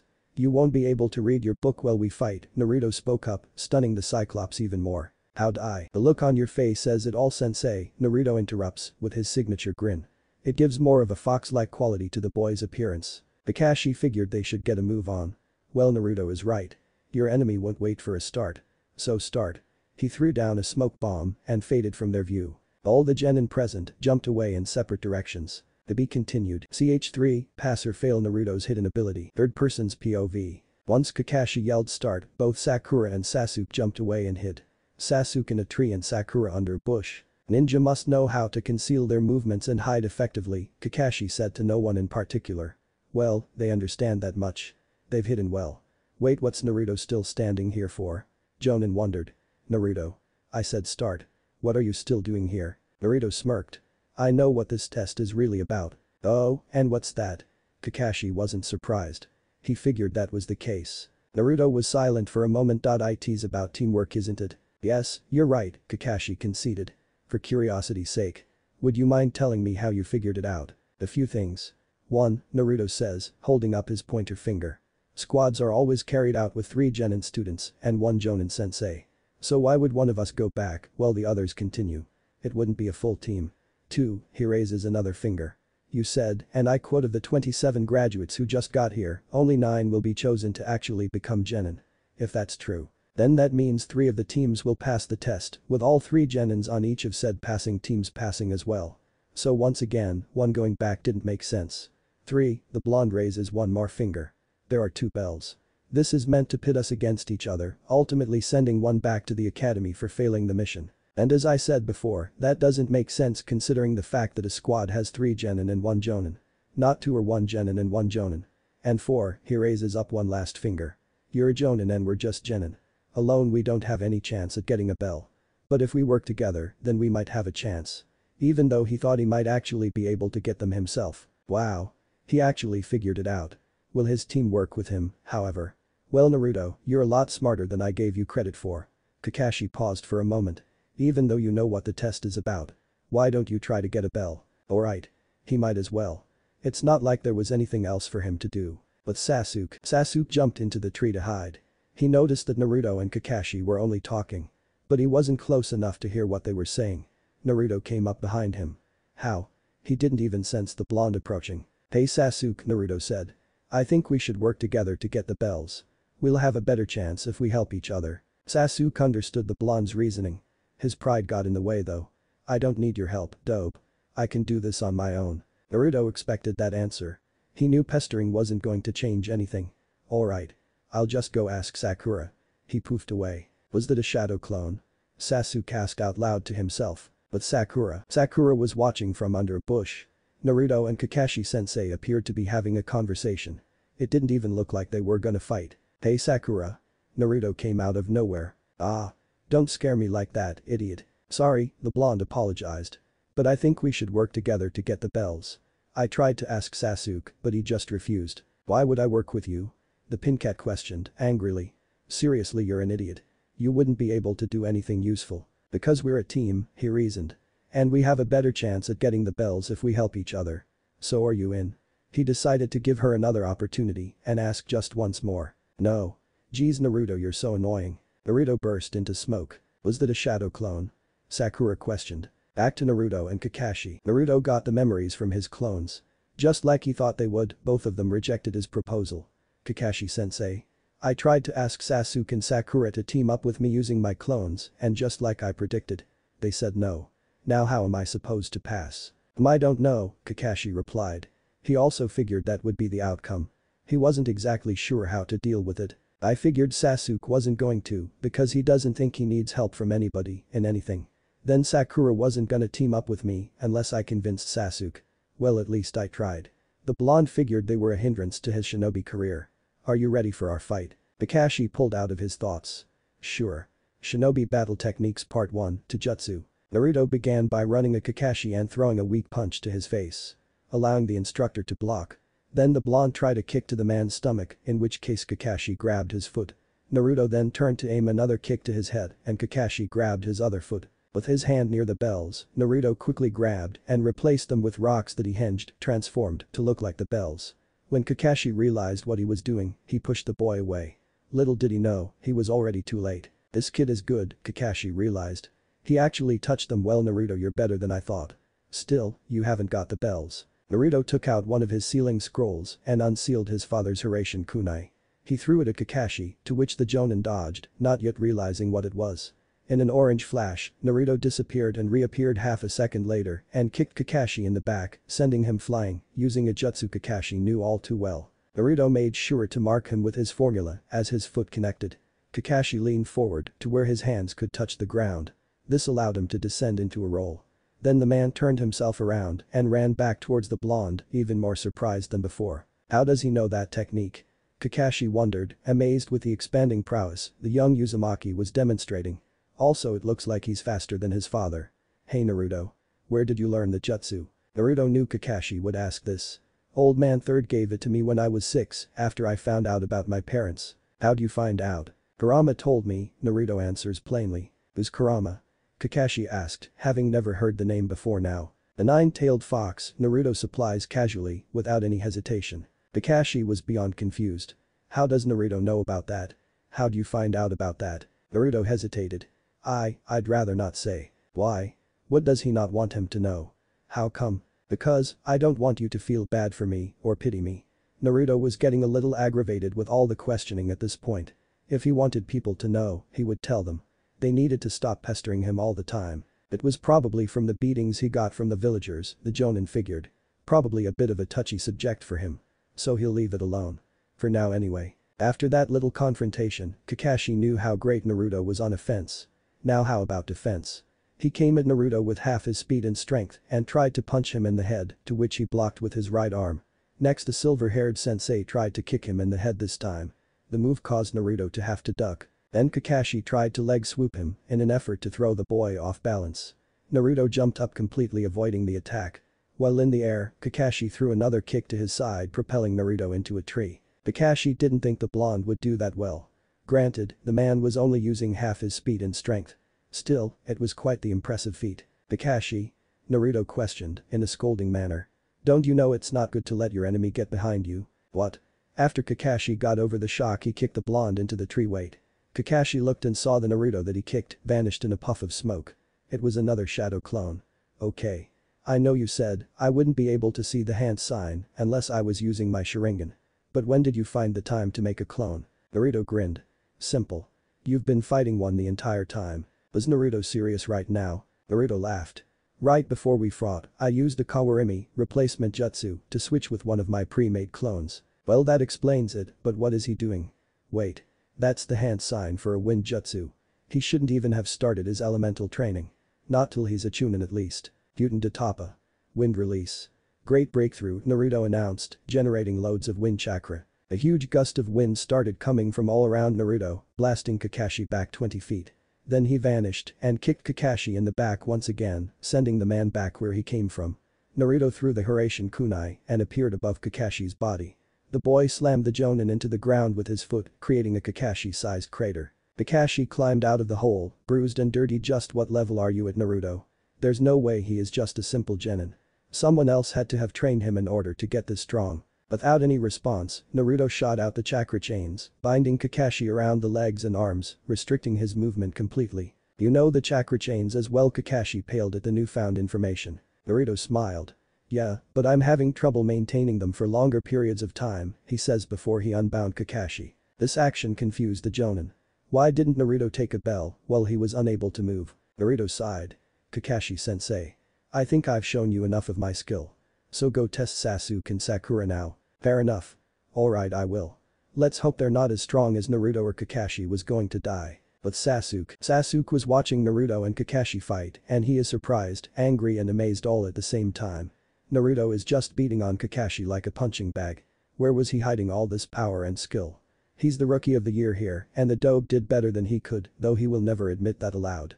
Wait. They've stopped, now is his chance. Kakashi's guard is down. Sasuke took out 3 shuriken in each hand and hurled them at Kakashi. Right as they hit the man, he was about to jump out and take the bells, but then he saw a log in Kakashi's place. He used a substitution jutsu. Now he knows where he is. Kakashi never let his guard down. It was a trick and he fell for it. The Uchiha ran to another location. Kakashi was behind a bush. Huh, so that's where he is. But Sasuke, where did you go? Sakura didn't want to think that Kakashi-sensei found him. No, he can't capture her. Sasuke. She won't let him. She is walking through the trees when she notices Kakashi standing on the path and ducks behind a bush. Kakashi made no indication that he knew she was there. Phew. He didn't hear her. She was safe. Sakura, behind you, Kakashi announced, crouching behind her. Sakura looks to her right and there's Kakashi staring right at her. Numerous amounts of leaves start flying around, leaving Sakura in a dazed state. Oh, my. Sakura starts freaking out. Someone there. I think I felt something. What was it? What's going on? Sakura, says a disembodied voice, struggling to even speak. Sasuke. She turns and stops when she sees him. Saw Sakura, help me. Please help me, he begged, holding out his arm to her while he was balancing himself on a tree. Sakura whimpers. She screams at the sight of Sasuke with several kunai stabbed into his body. Then she passes out. Kakashi sighed. I think I overdid it a bit. But she's gotta learn to see through these things. Sasuke turned when he heard the scream. Sounded like Sakura. Shinobi Battle Skills Part 2. Jinjutsu, the Illusion Jutsu. Sakura studied it in class, but she still couldn't see it coming, Kakashi remarks, very disappointed at her lack of skill. Sasuke grunted. Jinjutsu. It's just simple mind control. I'm not surprised he caught Sakura with it. But I'm not like Sakura and Naruto. Kakashi got up from where he was leaning against a tree, behind the Uchiha. Say that after you get one of these bells. My, Sasuke. Hehehe. Kakashi walks towards Sasuke and they have an intense stare down. Sasuke quickly throws more shuriken right at Kakashi, causing him to jump to the side. The boy then throws one more shuriken at a rope, setting off a trap, launching some kunai at the man. He jumps out of the way and they embed themselves into a tree. This time Sasuke surprises him by appearing right behind him, trying a kick to his head. Kakashi grabs his leg and then Sasuke rotates his body to punch Kakashi in the face, to which he blocks. Finally Sasuke turns his body so his head is down while a kick swings toward Kakashi's head, which the man grabs. Once Kakashi realizes what Sasuke is doing, he pushes him away right as he touches one of the fake bells. This kid is fierce. I won't be able to read my book now, Kakashi thought, surprised as well at Sasuke's show of skill. Yet he's still not as strong as Naruto. He probably knows it too. Just doesn't want to admit it. But Sakura woke up and began to freak out from her memory of what happened before she fainted. Sasuke, I saw him. He was on the verge of no. Sasuke, no. You've got to survive, please. Where are you? Back with Kakashi and Sasuke. Well, you are different from the others, I'll grant you that. Sasuke started doing hand signs for a fire jutsu. What? Genin can't do fire jutsu, it takes too much chakra. There's no way. Heitan Gakakyu no jutsu. Fire style. Fireball jutsu. Sasuke blew a medium-sized fireball from his mouth. He thought it hit Kakashi. He was mistaken, however, when the smoke cleared and there was nothing there. Where'd he go? Behind me, above. The boy was looking in all directions, except one. Where? Came Kakashi's apathetic voice. I'm where you least expect me. Kakashi's hand comes out of the ground and grabs Sasuke's ankle, pulling him under. All that could be heard was Sasuke screaming. Right under your feet. Kakashi bends his knees, crouching down in front of Sasuke. Earth-style headhunter jutsu. Can't move, huh? That was ninjutsu, the third shinobi battle skill. You have talent and you were right. You are different from the others. But different isn't always better. They say the nail that sticks up is the one that gets hammered down. Kakashi starts walking away. Oh, great. He's stronger than Sasuke is. He can't get around that. Huh? The boy hears rustling coming from the bushes to his right. Just then, Sakura comes running out and glances at Sasuke, her eyes go wide at what she sees. Huh? Sasuke looks at her from the hole he was stuck in. Sakura. Ah. Sasuke's just ahead without a body and he's talking. Ugh. She passes out for a second time. And that's my partner, Sasuke deadpans. Time skip. When Sakura woke up again, she was overjoyed to see Sasuke perfectly fine. Sasuke. Huh? You're okay. Sasuke tries shoving her off of him. Hey, cut it out. Let go. Let go. Once she releases him, he stands up and starts walking away. I've got to get a bell before lunch. That doesn't leave much time. Sasuke, you're still trying to get one of those bells. A while ago, I touched one. Next time. I'll get one, Sasuke replies, turning back around. Huh. That is really great. I can't believe you did that, you're amazing, Sakura says with the fakest happy tone ever. She couldn't believe it. He touched one of the bells. She'll never get her hands on one of those things. Which means Sasuke will pass and she won't, and they'll be separated forever. No, no, no, no, no. It's almost lunch. There's not really enough time left. So maybe we should just give up and then try again next year, she said, trying to discourage him from trying anymore. When she said that, Sasuke turned and glared at her, a memory of his brother popping into his head. I'm the only one who can destroy that person. Sakura had a quizzical look on her face. What? Who? You mean the sensei? That day, I was crying, he continued. When were you crying? It was he couldn't finish his sentence. Sakura was worried for him. What? What happened to you? I am an Avenger. That means I must be stronger than my prey. I need this training. There's no time for setbacks. Just then, the memory of what Sasuke said on the roof came back to her. The alarm sounded, signaling the end of the test. Ugh. I've wasted too much time. He growled. Sasuke. There was a tone of worry in her voice and a look of sadness on her face. In front of post, Kakashi was standing in front of the three kids. Well, looks like none of you were able to get a bell. Naruto looked at him confused. What are you talking about, sensei? I have the bells right here, he says, holding up the two bells. Kakashi gaped. What? But how? When? He looked down and what he thought were the bells. Instantly, they turned back into rocks and fell to the ground. I took them the first time we spared, Naruto explained. Then I replaced them with those rocks that I tied string to and hinged to look like the bells. That way Sasuke would still think the test is going. I had hoped eventually he'd figure out the meaning of the test and he'd finally work with me. But that didn't really happen. Naruto was able to get a bell, and what did he mean by figuring out the point of the test? Weren't they just supposed to get a bell, and that was it? Sakura was confused, as per usual. Naruto, so what was the meaning of the test? Naruto stared at her. Aren't you supposed to be the smartest kunoichi in the academy? How could you not figure it out? He reprimands with anger and confusion both evident in his tone. Sakura thought about it for a second, coming up with nothing. I don't know. She doesn't know the answer, but Naruto does, isn't he supposed to be an idiot? Cha. He's just trying to make Sasuke look inferior, so she'll like him more. Nice try Naruto, but she's not falling for it. A smug look overtook her face, which to Naruto, made her look even less attractive. If that was possible. Naruto relented. If you still don't know the answer. I'll tell you. The point of the test was to use teamwork. Then why would there only be 2 bells? Naruto, use your head. Even if we did that, one of us would still idiot. Was he really trying to act like he was smarter than her? Kakashi had enough of the girl's attitude. No, Sakura. Naruto is completely right. What? Sakura questioned incredulously. The point of the test was to use teamwork. Naruto had even asked you guys to work with him and you shot him down. Kakashi leveled the other 2 genin with a hard stare. Sasuke, because he thinks you guys are beneath him, and you simply, because Sasuke wouldn't help. Both you and Sasuke are thinking like kids, like brats. You're not thinking like a ninja. Naruto, will you please explain the test? Sure thing, sensei. Naruto turned to the girl. Sakura. She turned to him, deciding she may as well listen to his explanation. The reason there are only 2 bells is because he wanted to pit us against each other. He wanted to see if we would put the mission and the team above ourselves. Think about it. 1 genin cannot hope to have a chance against a jonin. But 3 would have a better chance. That was the point of the test. In a mission there may come a time where you need to put your team ahead of the success of a mission. Kakashi elaborated on Naruto's explanation. In the ninja world, people who don't follow the rules are scum. But people who abandon their comrades are worse than scum. See this rock here? He asked, gesturing to a shining silver stone to the left of them.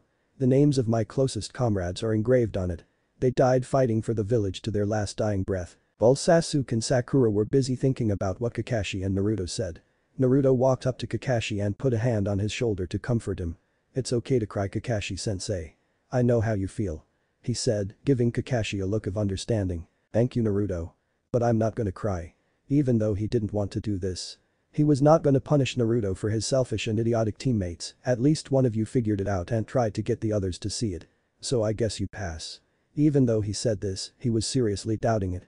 He wasn't sure if he should have passed all 3 of them or just Naruto. Was he allowed to pass 1 student? He didn't know. Oh well, too late now. Team 7 starts its first mission tomorrow, he says, with some enthusiasm in his voice and doing the nice guy pose. Even though they passed, Sasuke was infuriated. He didn't pass on his own merits. He only passed so it wouldn't be unfair to Naruto. He had 2 things on his mind: 1, when did Naruto get so strong, and 2, how strong is he? He almost defeated Kakashi. He knew Kakashi wasn't using his full strength, but still it was incredible how well he fought. He was right about what he said when he told them he was better than him at the academy. Damn it. Sakura on the other hand was overjoyed. She passed and now gets to stay with her precious Sasuke. Note the sarcasm. And my sarcasm, not hers. Naruto was both happy and worried. He was happy because now he was an official ninja, but he wasn't sure if Kakashi should have passed them. Given he didn't think Sasuke and Sakura were ready. But there's nothing he could do about it now. Konoha, third person's POV. In the village of Konoha, we find Team 7 chasing a mysterious shadow. Pro here. I'm in position, Sasuke says over the intercom. Howler here. I'm also in position, Sakura's voice follows the boys. Fox. I'm in position, Naruto says after a few seconds. You're slow, Naruto. Kakashi reprimands over the speaker. That's because this mission is boring, the blonde explained in a lazy tone. I agree with Naruto, Sasuke says, shocking the entire team. Wow. That's a first. Naruto replies, not even bothering to hide his shock. Kakashi decided to get back on task. Whatever, is the target in sight? Naruto looked out in front of him. He could see a small shadow sitting behind a bush. Yes. Ready to act on your command. Alright, 3, 2, 1, go. Kakashi directed over the earphone. All 3 genin jumped at the shadow, intent on capturing it. Naruto was the first to get to it due to his superior speed. The target started freaking out until the blonde began stroking its back soothingly, calming it down. While Naruto did this, he placed one of his seals on the target's back. Kakashi always hated this mission and wanted to get it over with as fast as possible. So he was quite thankful for Naruto's superior speed. Positive ID. Is there a red bow on the left ear? Affirmative, lost cat Tor retrieved. Naruto looked up towards his two partners. They looked like they felt a little out of place, having done nothing to help. Thank goodness, the Jonin thought. Good, let's head to the mission room. Hokage Tower, third person's POV. Naruto knocked on the door, waiting for a come-in. When he heard one, the boy strolled into the room with his team and what they saw shocked the Hokage and Iruka. In Naruto's arms was Tora, the cat that never took a liking to anybody, asleep peacefully in his arms. Lost cat Tora, mission success, Hokage-sama, Kakashi says, walking in the room behind the blonde. Well Naruto, I'm impressed, the third Hokage said, his lips turning up into a smile. That cat is never comfortable with anyone. Iruka was curious. Do you have experience with cats Naruto? Nope, the blonde answered simply. Well then. You must just be a natural, the third decided, choosing not to think too deeply about it. Maybe it has to do with my tenant, Naruto hypothesized. Could be, the old man concurred. Sasuke and Sakura were confused about what Naruto and the third meant by the blonde's tenant. They put it in the back of their minds, figuring they could ask him later. Naruto handed the cat to the fire daimyo's wife and it immediately started freaking out. Team 7 was confused until the women began to smother the cat to death in her rather large breast. The woman gave the money to the Hokage and left the room. No wonder it ran away, Sasuke commented under his breath. Poor thing. If she was the cat, she would probably run away all the time too. Don't worry. I'll save it Naruto says, confusing every person in the room. They shrugged it off and continued. The third gave them their pay and began to read off other D-rank missions. Now we have babysitting, picking potatoes, installing a Fae. The man was cut off from a scream coming from the hallway outside the door. It was the wife of the fire daimyo. No. Tor come back. Or you can capture Tor again, the third suggested, laughing quietly under his breath. Before anyone could speak up, Naruto disappears and reappears with Tora in his arms. I got her. Iruka's eyes widened to impossible sizes. That was fast. How did you do that? Naruto looked towards his former teacher. The Horatian seal I put on Tora's back when I caught her. I wasn't aware that you knew the jutsu Naruto, Iruka said surprised. He still thought Naruto was the dead last. Naruto stared at him for a couple seconds, blinking every now and then. Yup, I do. Right as he was handing Tora to the women once again, the animal disappeared, leaving everyone speechless. The wife of the fire daimyo was the one to break the silence. Where'd she go? Naruto stared blankly, in an effort to mask the fact that the cat disappearing was his doing. I don't know, he replied. He was lying through his teeth. An action only Kakashi and the third noticed. An. He sealed Tora into his mindscape if anyone was wondering. Well, back to the story. The women left the room. It is not every day that your pet vanishes into thin air. She most likely was never going to see the creature ever again. The third couldn't believe Naruto actually pulled that stunt. At least there won't be any negative repercussions for the boy's actions. Okay, well. Where were we? Oh yes, missions. We have installing a fence, walking the dew. Naruto interrupted. With all due respect Hokage-sama. I think my team and I are ready for a higher rank mission. Iruka was outraged. That's absurd. You three just became genin. So D ranks are the appropriate missions for you to handle. Naruto sighed. Don't get me wrong. I understand the importance of these missions, like how they teach us life skills. That way we'll be able to spy on our enemies under the guise of a gardener or a maintenance person. But I sincerely believe my team and I are ready for a C rank. His calm rationale surprised everyone, they're still getting used to the real Naruto. Even though the third knew of Naruto's real personality, he was still impressed with the boy's educated response. Alright Naruto. He smiled. I'll give you a C rank mission. Iruka couldn't believe what he was hearing. What? Hokage-sama. If I may intrude. They are not Rei. The old man interrupted the Chunin. If Naruto wishes to prove his worth to us. I say we let him. Especially now that he's actually being himself. What is that supposed to mean? Iruka wondered. What do you mean, now that he's actually being himself? Naruto, who was watching the conversation between his old teacher and grandfather figure, decided to intervene at this moment. Oh yeah. You don't know. Well, let me clear this up. The me you knew in the academy was an act. It was pretty much the polar opposite of me. Iruka gaped, barely able to mutter a coherent thought. Th, that can't be true. It's true.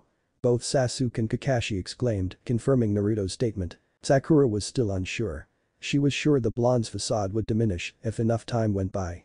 Then he would go back to his same idiotic self. Iruka was flabbergasted with this new info. What? He couldn't believe the boy he had known in the academy was a fake. It had to be a lie. No way would the blonde be able to be that deceptive at such a young age. Kakashi decided to prove it to the Chunin. Iruka had to believe it if the words came from him. Naruto is actually the only reason his team passed the bell test. He got the point right away and tried to act on it. But Kakashi gave a subtle glare towards the Raven and the Pinket. Sasuke and Sakura refused to team up with him. He also got the bells. They passed because I didn't think it would be fair for Naruto to only have failed because of his teammates. Kakashi explained, hoping that assured the scarred-faced man. Iruka didn't know what to think anymore. Wow, I need a minute. Well, since that's true. Sasuke, Sakura. I'm very disappointed, he said, a frown directed at his two former students. Had he taught them nothing? Damn it. Sasuke was supposed to be the best, and now something as simple as catching a stupid cat, Naruto still does better than him. How the hell is he supposed to defeat Itachi when Naruto is better than him at everything? Sakura was about to lose her patience with the situation. Naruto was not as great as they were making him out to be. It was a joke. If anything, the blonde was just trying to make Sasuke look bad. That way, she will like him better. Sorry Naruto, it won't work. Her heart belongs to Sasuke. Sakura, Naruto called, pulling the girl out of her head. Sakura glared at him.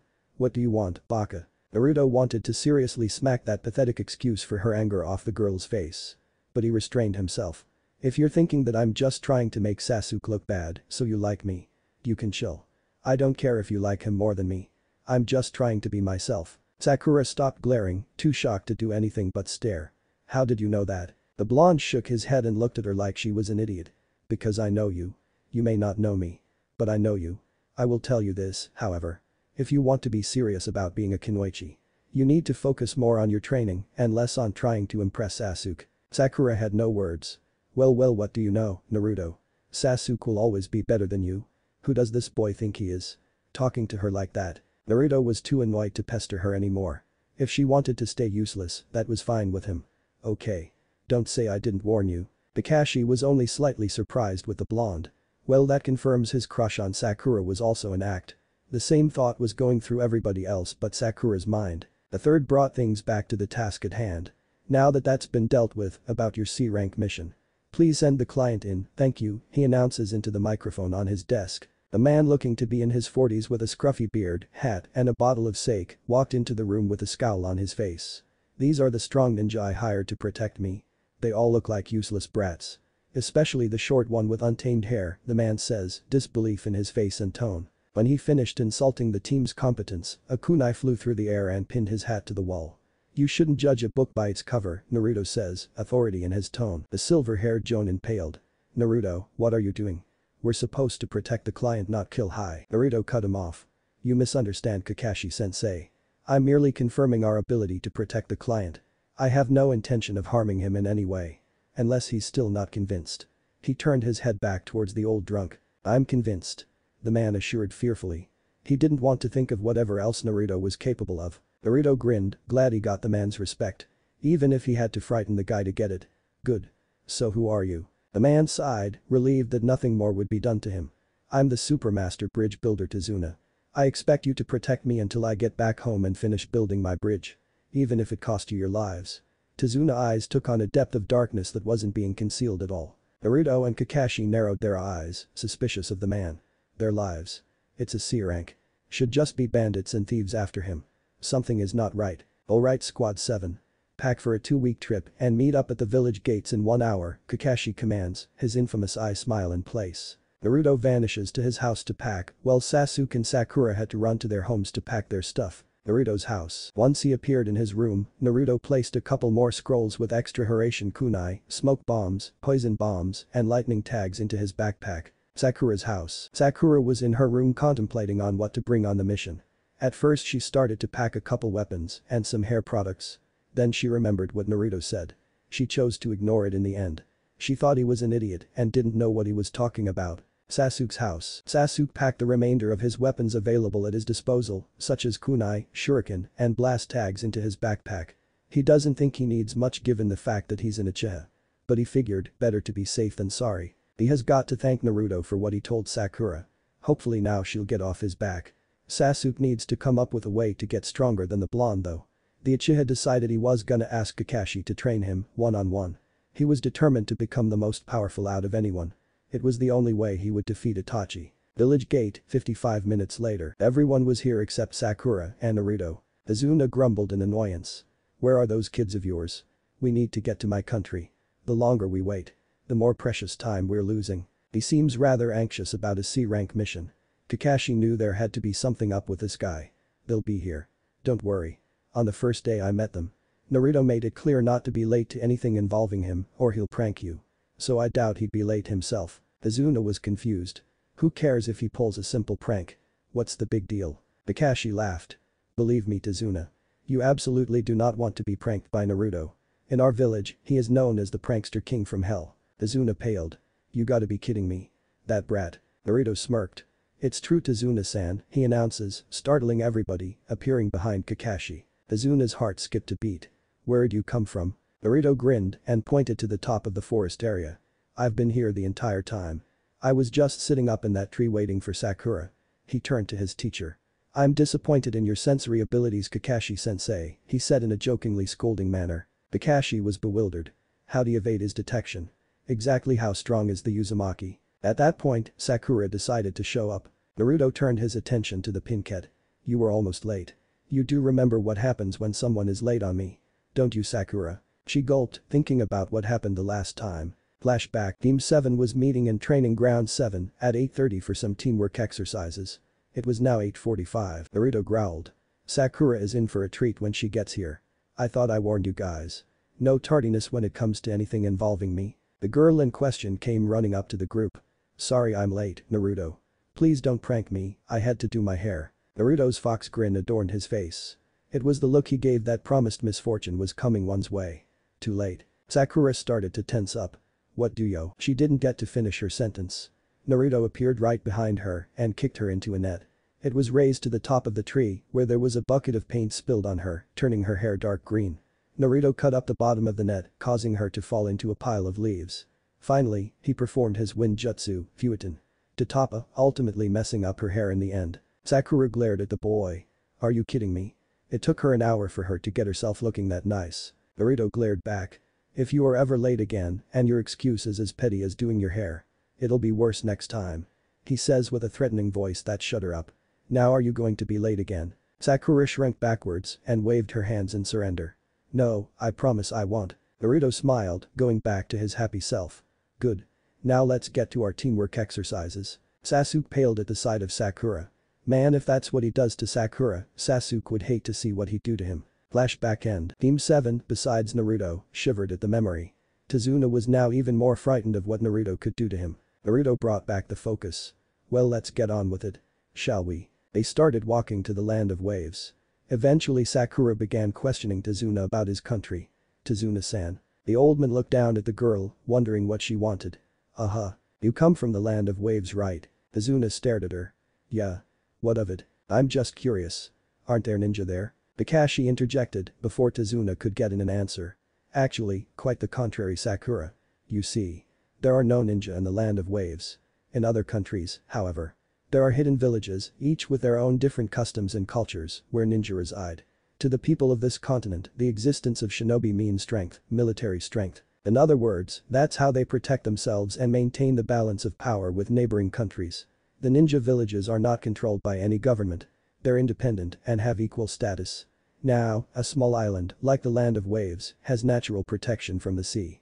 So there's no need for a ninja village. The 5 ancient lands that possess shinobi villages are the lands of fire, water, lightning, wind, and earth. They each occupy vast territories. Together they are known as the 5 great shinobi nations. The land of fire has the village hidden in the leaves, the land of water, the village hidden in the mist, the land of lightning, the village hidden in the clouds, the land of wind, the village hidden in the sand, and the land of earth, the village hidden in the stones. Only the leaders of these hidden villages are permitted the name Kage, which means shadow. Hokage, Mizukage, Reikage, Kazekage, Tsuchikage, these are the leaders, the 5 shadows that reign over thousands of ninja. Then Lord Hokage is really important, Sakura exclaimed, a huge smile on her face. Is that old man really such a big deal? She wasn't buying it. Kakashi knew her real thoughts. Hey. You just outed Lord Hokage, didn't you? That's what you were thinking. Wasn't it, Sakura? Her whole body started shaking. No. She answered frightfully. Kakashi smiled at her, not really caring what Sakura thought. It doesn't change anything. Well, anyway, there are no ninja battles in a C-rank mission. So you can relax. Instantly, Sakura felt the feeling of relief wash over her. So we are not going to run into any foreign enemy ninja or anything like that. Kakashi chuckled mildly. Not likely. Although Tazuna does seem worried. He'll have to keep an eye out for anything suspicious. A couple hours later, they pass a puddle on the side of the road. A puddle, on a clear day like this, when it hasn't rained for 2 weeks. Hold up a second guys. I wanna see something, Naruto says walking towards the puddle. Oh now what? Sakura was already aggravated with the blonde's antics. Naruto. What are you doing? The boy ignored her. He reached the puddle and placed one of his lightning tags into the center. Everyone was clearly confused until the puddle turned into 2 people who were being electrified. Then it wore off after 20 seconds or so. With speed Naruto didn't expect, the 2 figures whirled around him and wrapped their chains around Kakashi, pulling on it and ripping him to shreds. Sensei. Sakura screamed after witnessing the man's untimely demise. Now it's your turn, brat. Both the figures turned to the blonde, wanting revenge for him electrocuting them. They charged at Naruto. They were about to wrap their chains around the blonde. But he vanished from view. Half a second later, he reappeared behind the 2 ninja and chakra kicked them into a tree, knocking them out cold. You can come out now, sensei. What are you talking about, moron? Sensei is dead. We watched him get torn to shreds. Sakura recalled. Kakashi came out of his hiding spot from the trees above the group. I'm not dead, Sakura, the man said, showing up right behind her. Good job Naruto, great work. Sasuke kept getting angrier and angrier. He didn't even get a chance. Naruto totally beat those Chunin with 1 kick. How strong is he? Sakura glared at the Cyclops. So why were you hiding, sensei? Were you trying to get us killed? Kakashi sighed. He was tired of this girl's obnoxious attitude. No. I wanted to see how strong you've gotten. I must say, I'm disappointed in you guys. Except you, Naruto. Next time leave some fighting for your teammates, okay? He gave an open-eye smile. Then he turns his gaze onto Tazuna. Something you want to tell us? Like why are there ninjas after you? Tazuna relented, having no choice but to tell the truth. Alright fine. Do you know a man by the name of Gato? Kakashi blinked. Gato, as in, Gato the shipping magnate. Yes, that's the one. About a year ago, he came to our land and took control of the ports. So everyone, even our lord, is poor. We couldn't afford a higher rank mission. Kakashi understood the man's plight. Even so. This has left the mission parameters. This is now at least a B rank mission. We have to go back. Sakura turned toward Tazuna, a sad look on her face. I'm sorry. But we're only genin. We don't have the skills for this kind of mission. Naruto decided differently. I'm gonna keep going. Really? Kakashi mused. Naruto, I know you're strong, but you can't do this by yourself. I also can't leave someone alone when they need help. This bridge is a sign of hope for him and the people of Wave. If I don't help, they're going to starve. I can't go back. I'm sorry. It seems I won't be able to change your mind. So I guess we're coming too. Though be warned. The next ninja will most likely be a Jonin. Naruto smiled gratefully. Alright. Let's go, Mr. Tazuna. Tazuna felt blessed to have this kid helping him. Not because the blonde was getting paid. But because he genuinely wanted to. Thank you so much. Naruto shrugged it off. No problem. CH5 ambushed on the road to Wave. A couple hours later, Naruto and the gang are still walking towards the land of waves when they come across a man and his boat. Tazuna walked over to the man who was currently standing in the small canoe. Sanji, can you take us across the river please? The man, now known as Sanji, smiled. Of course Tazuna, he answered. But I'll be using the oars. It is vital that we remain as quiet as possible. Alright. Thank you. Tazuna stepped into the boat. Kakashi, Sakura, Sasuke followed suit, entering the boat as well. Naruto on the other hand, stood still. He stayed on land and just glared at the mode of transportation. It was as if the object had personally wronged him. Kakashi was confused. Naruto, are you okay? Get in the boat. No way, I'll walk, Naruto replies, disdain in his voice. Naruto, quit being stupid and get in the boat. Sakura says, somehow being loud and quiet at the same time. Naruto was adamant. No thanks, I'm good. He walks out onto the water as if it was land, shocking everyone, even Kakashi. Naruto, how are you able to do that? Sasuke was jealous that there was another ability that Naruto possessed that he himself did not. The blonde wasn't even showing off at the moment. He really did not think it was such a big deal. It's just a chakra control technique. The boy shrugs. Sensei can do it too. Kakashi was still amazed. Yes, but not for very long. I'm curious, Naruto. How long can you do it? Just a few hours, the blonde answers nonchalantly. That's amazing, his chakra reserves and control are way above even the most elite Jonin. Well, since you can maintain it. I guess you won't need the boat. Let's go, Sanji. The man complied. Alright, but remember, we must be really quiet. I'm Skip, under bridge. Kakashi held Tazuna to his end of the bargain. So Tazuna, tell us more about the situation with Gato. The bridge builder tensed up, hoping that the sensei had forgotten. Well, he came here about a year ago, along with all the goons and rogue ninja he hires. Then he took control of the ports, seizing all of our assets. Everything clicked into place for Naruto. That makes sense. Given the fact that your country is surrounded by water. Taking over the ports gives someone complete control over what goes out and what comes in. Allowing him to cut off trade and make the country itself incredibly poor. Tazuna was relieved someone understood. Yes. That's why I'm building my bridge. So we can once again trade with neighboring countries and return Wave to its status of prosperity in the nation's economy. But won't Gato just take control of the bridge as well? Granted, Naruto figures he could easily get rid of the man and his thugs. But he wasn't sure how Kakashi would feel about that outcome. Tazuna looked sheepish. I was kind of hoping you guys could take care of him as well. Our mission was just to protect you while you finished building your bridge, but I'll think about taking care of Gato. Naruto was right. Kakashi was not keen on the idea of having to kill someone on his team's first outing from the village. But he might end up having to forego that train of thought. Thank you, Kakashi-sensei. The boat captain was getting annoyed. SHHH. Quiet down, he demands in a whisper. Sorry, Tazuna says, quietly this time. 20 minutes later, Naruto and the gang arrive on shore and start walking toward Tazuna's place. 2 minutes later, Naruto stops and throws a kunai into a bush, scaring Sakura and causing a bunny to jump out in fright. Naruto. What are you doing? Stop showing off. Naruto ignored her. That bunny is still in its winter coat. Shouldn't it be brown by now? Which means it's been kept indoors. A substitution. There's a whooshing sound in the air. Everybody duck. Both Kakashi and Naruto instructed, having the same revelation. Naruto pulled Sakura and Sasuke to the ground while Kakashi grabbed Tazuna. Just in time too. A giant sword flew right over their heads and lodged itself in a tree. Naruto looked up and saw a figure standing on the massive hilt staring down at them. He recognized him from a bingo book that Kurama had him study. Zabuza Momochi, aka Demon of the Bloody Mist. I should have known it would be you. Zabuza was momentarily shocked that the simple genin knew who he was, but he showed no sign of it. So, one of the genin is competent after all, he says, mocking the blonde, trying to rile him up. Naruto kept a calm demeanor and went to attack. However, Kakashi cut him off with an arm in front of him. No, Naruto. This is an S-rank Jonin level ninja. It's too dangerous, Kakashi says to his blonde genin, even though he had an inkling that Naruto could beat him. But the sensei didn't want to take any chances that he could be wrong. I'll face him. He pulled up his headband, revealing his Sharingan. Sasuke saw this, of course.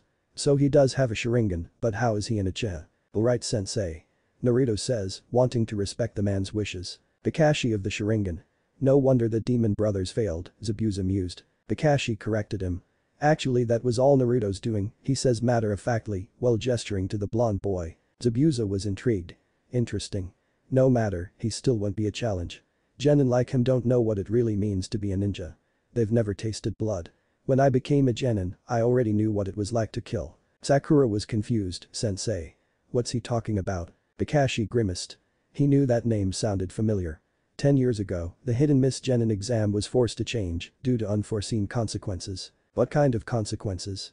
Is this guy dangerous or something? Sasuke wondered. Well, besides the fact that he is a Jonin.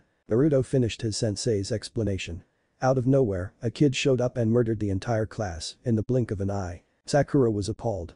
No way. That's awful. Zabuza had an evil grin on his face. That's right. Friends you studied with and ate with. They're pitted against each other for the final exam and I slaughtered them all. The Miss Jonin rushes towards Kakashi, sword drawn. Zabuza swings the giant blade and it clashes with a kunai that Kakashi pulls out at the last second. Next he swung the massive weapon at the Konoha Jonin's legs, causing him to have to jump in midair to avoid injury. Zabuza used this to his advantage and kicked Kakashi in the stomach, hard, sending him spiraling into the ground. The missing nin charges forward, winding up a swing, and Kakashi dodges it, jumping into the water. Pool, Zabuza announces as he begins to make hand signs. Water prison jutsu. Kakashi was instantly trapped inside a ball of water. What kind of jutsu is this? Sakura screamed. After witnessing the technique. Water style. We studied it in the academy. Remember? There's 5 styles of jutsu a ninja can use, Naruto answers. Oh yeah, Sakura remembered. But not wanting to seem less intelligent than Naruto, she lied. I know that, Naruto. I just wanted to make sure you did. She looked to see the blonde's reaction, but he showed no emotion on his face. Damn, what is going on with him lately, he's totally different. She still was not accepting that Naruto wasn't actually stupid. The Jinchuriki chose to ignore her. The boy was too busy thinking about how to save Kakashi Sasuke. I have a plan, wanna help? No thank you, a plan from you is bound to be a failure. Sasuke says this out of arrogance. He understands Naruto is actually quite capable as a ninja. When Sasuke looked to Naruto, he was surprised to see him taking on Zabuza all alone. The Raven looked back at Kakashi and realized Naruto was fighting a clone. He decided to work with the blonde. After all, he couldn't be shown up, could he? What's your plan? Shadow Clone Jutsu. Naruto calls into existence several clones and they all move to attack Zabuza. The Mist Nin shoves them all off him, allowing Naruto to mark the rogue ninja with his Hiraishin seal without the man's knowledge. One of the clones runs to Sasuke and throws the Uchiha, a giant shuriken. Sasuke, catch. Sasuke jumps up, catching the projectile easily. Nice plan, Naruto. The Uchiha then pulls out his own, identical shuriken. Demon Wind Shuriken Jutsu. Sasuke throws the weapon at the real Zabuza, to which the man jumps up and the blade flies past, right below his legs. Then the second one comes out of the shadow of the first and approaches Zabuza's head, forcing the man to have to duck in midair. Nice try. Kai Dottie blanks when he notices Sasuke smirking. Behind Zabuza, the second shuriken transformed into a Naruto clone, who then threw a kunai at Zabuza's arm, causing him to pull out of the prison, effectively destroying the jutsu. Wind release. Great breakthrough, the real Naruto announces, appearing right next to a shocked Zabuza. The blonde blows out a huge gust of air out of his mouth at point-blank range. The hidden Mist Nin goes flying back into a tree, knocking him out. To be continued. CH6, the dark plot thickens. Sasuke was stunned. What? But when did he? He thought back to when all the Naruto clones surrounded Zabuza. So that's when. He then saw Naruto heading towards a knocked out Zabuza while Kakashi was pulling himself onto the water. Two projectiles flew out of a bush, striking Zabuza in the neck. What? Kakashi walked over to Zabuza and placed 2 fingers on his throat in an effort to see if he could find a pulse. He's dead. Where'd those needles come from? Sakura was looking around frantically. Kakashi studied the weapons. Senbon needles. They are usually used by medic nins. A figure jumped out of the nearby bush to reveal themselves. A hidden mist hunter nin. Thank you for taking care of Zabuza, the hunter nin replies. I have been hunting him down for months now. I must dispose of the body at once. With that said, he makes a one-hand seal and disappears in a blue haze, with Zabuza on his shoulders. Kakashi-sensei. What's a hunter nin? Sakura asks, not fully understanding the events that just passed in a matter of moments, especially that Naruto just took down a Jonin ninja that even their sensei could not defeat. Then again, Sasuke did help, so she chalked it up to him being the reason they were able to beat him. The hunter nin is a specially trained ninja who knows the body's anatomy inside and out, Kakashi begins to explain.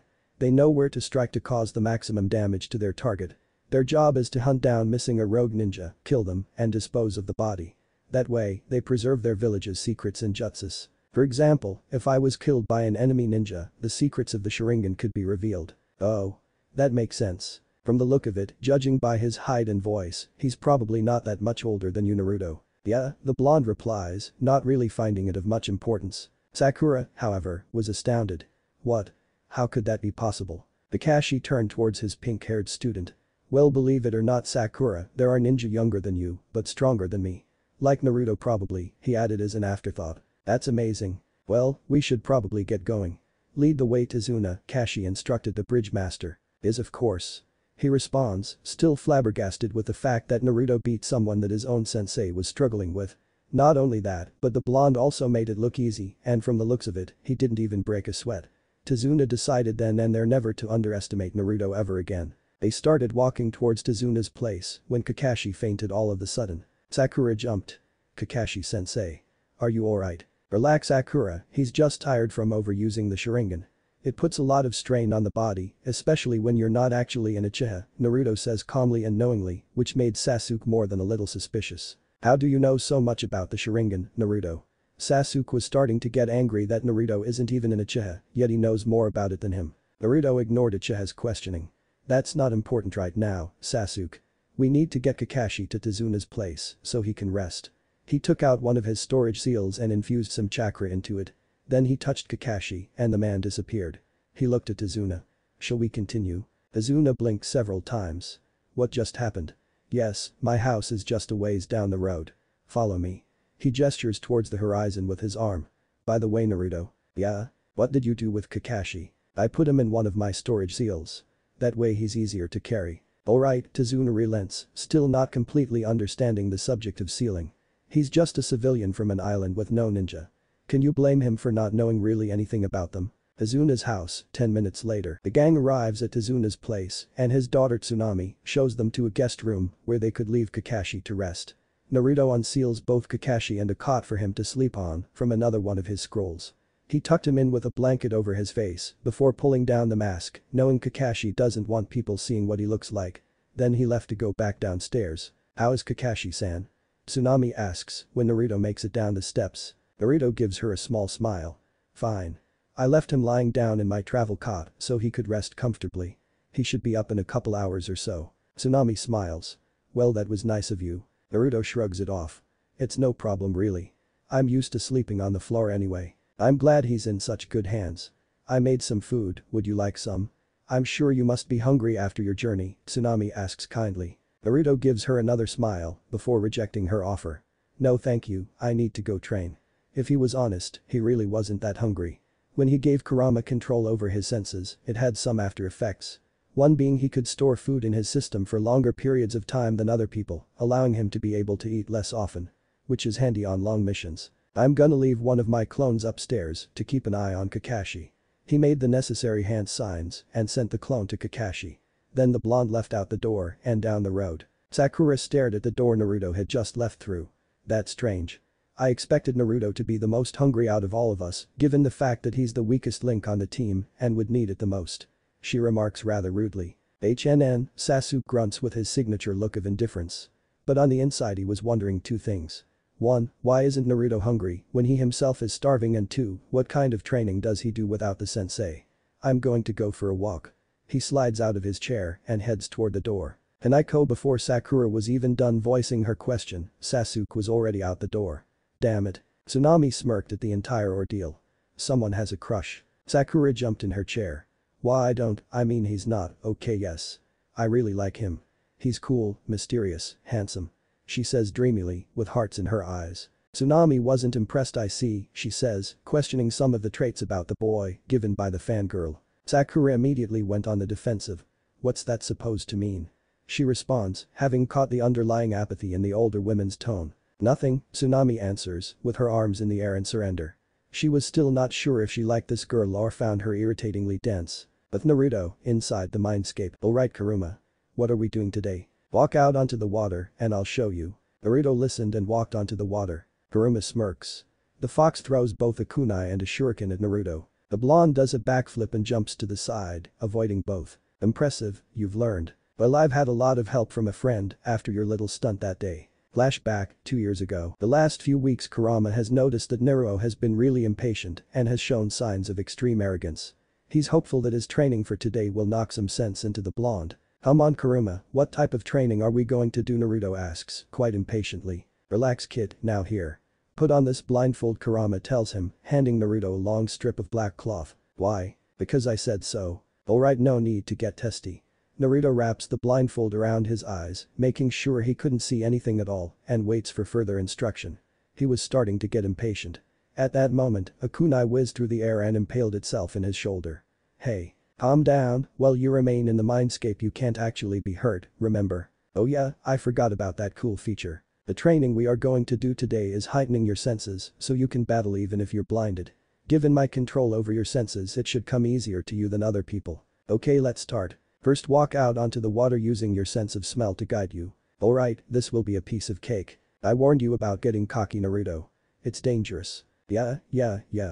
Let's just do this already. He started to walk letting his sense of smell guide him right smack dab into a tree. Kurama face faulted. Yeah, a total piece of cake. Too bad the goal was not to run into a tree or else I'd be bowing down to your greatness. The beast put as much sarcasm into his voice as possible. Which did not go unnoticed by Naruto. Naruto glared at him. Whatever. That was just my first time. No one is perfect at the very start. He tried again, got a little closer to the lake, but crashed right into a rock. Once again he got further, before tripping over a log. Now he was getting annoyed. Don't just try to find the lake, watch out for the scent of objects in your path as well. I got it. Naruto responds rather ticked off that he didn't think of that in the first place, given how smart he was. He eventually made his way to the water and walked out onto the middle of the lake. Now what? Come back, conjure up 50 clones, and have them all do it over until they can do it flawlessly. That means no bumping, crashing, tripping, or stepping on anything but the ground and the water. Once you can do that with all of them, then we'll continue on to the next part of the training. Come on, I just did it. Isn't once enough for someone like me? Kuruma blinked.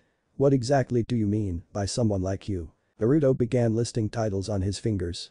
Prodigy, awesome, amazing, strong, infallible. You know. He really had to put a stop to that as soon as possible. He figures he will show the boy that he's not as infallible as he thinks. So does that mean I don't have to do it again? No, you still have to do it. Oh come on. Do as I have instructed or I will not train you anymore. Do I make myself clear? Naruto stayed silent, frowning at the water. Kurama asks again, louder this time. I said, do I make myself clear? Finn. Gosh, I'll do it. Good, now get to work. Naruto takes off the blindfold, walks back to his previous location, does the cage bunshin jutsu, and finally, he instructs every one of his clones to tie the blindfold around their eyes until they absolutely can't see anything but the color of the cloth. Make sure you look out for the smells and sounds of other things as you navigate to the lake.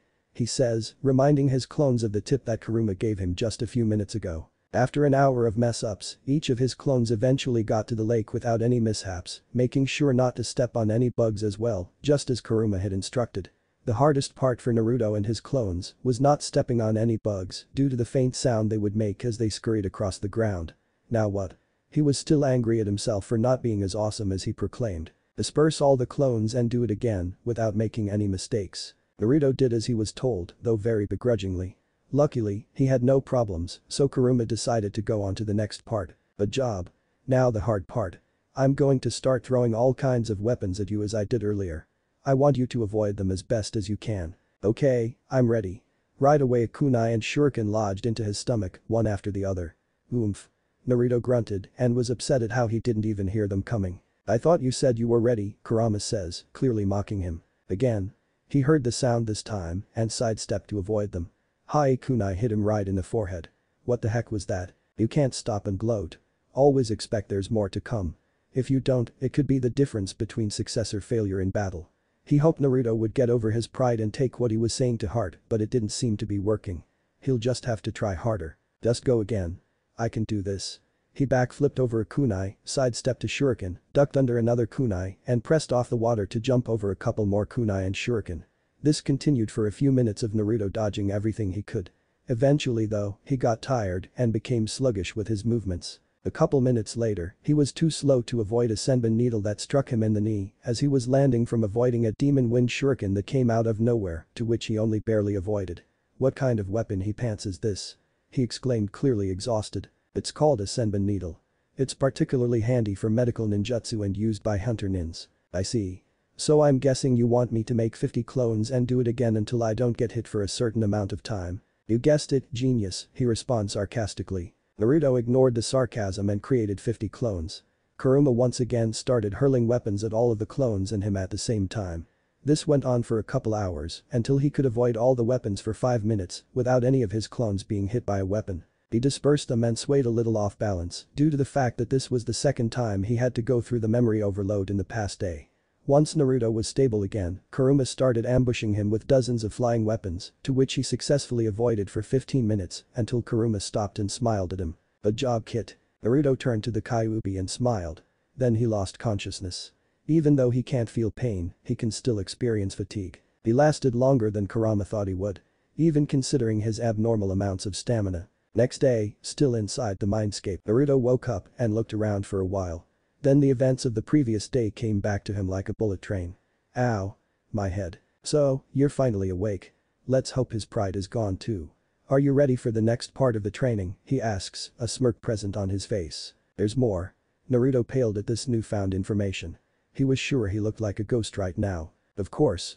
It's not enough to just dodge and avoid attacks, you need to learn to defend yourself against weapons as well. Of course it isn't.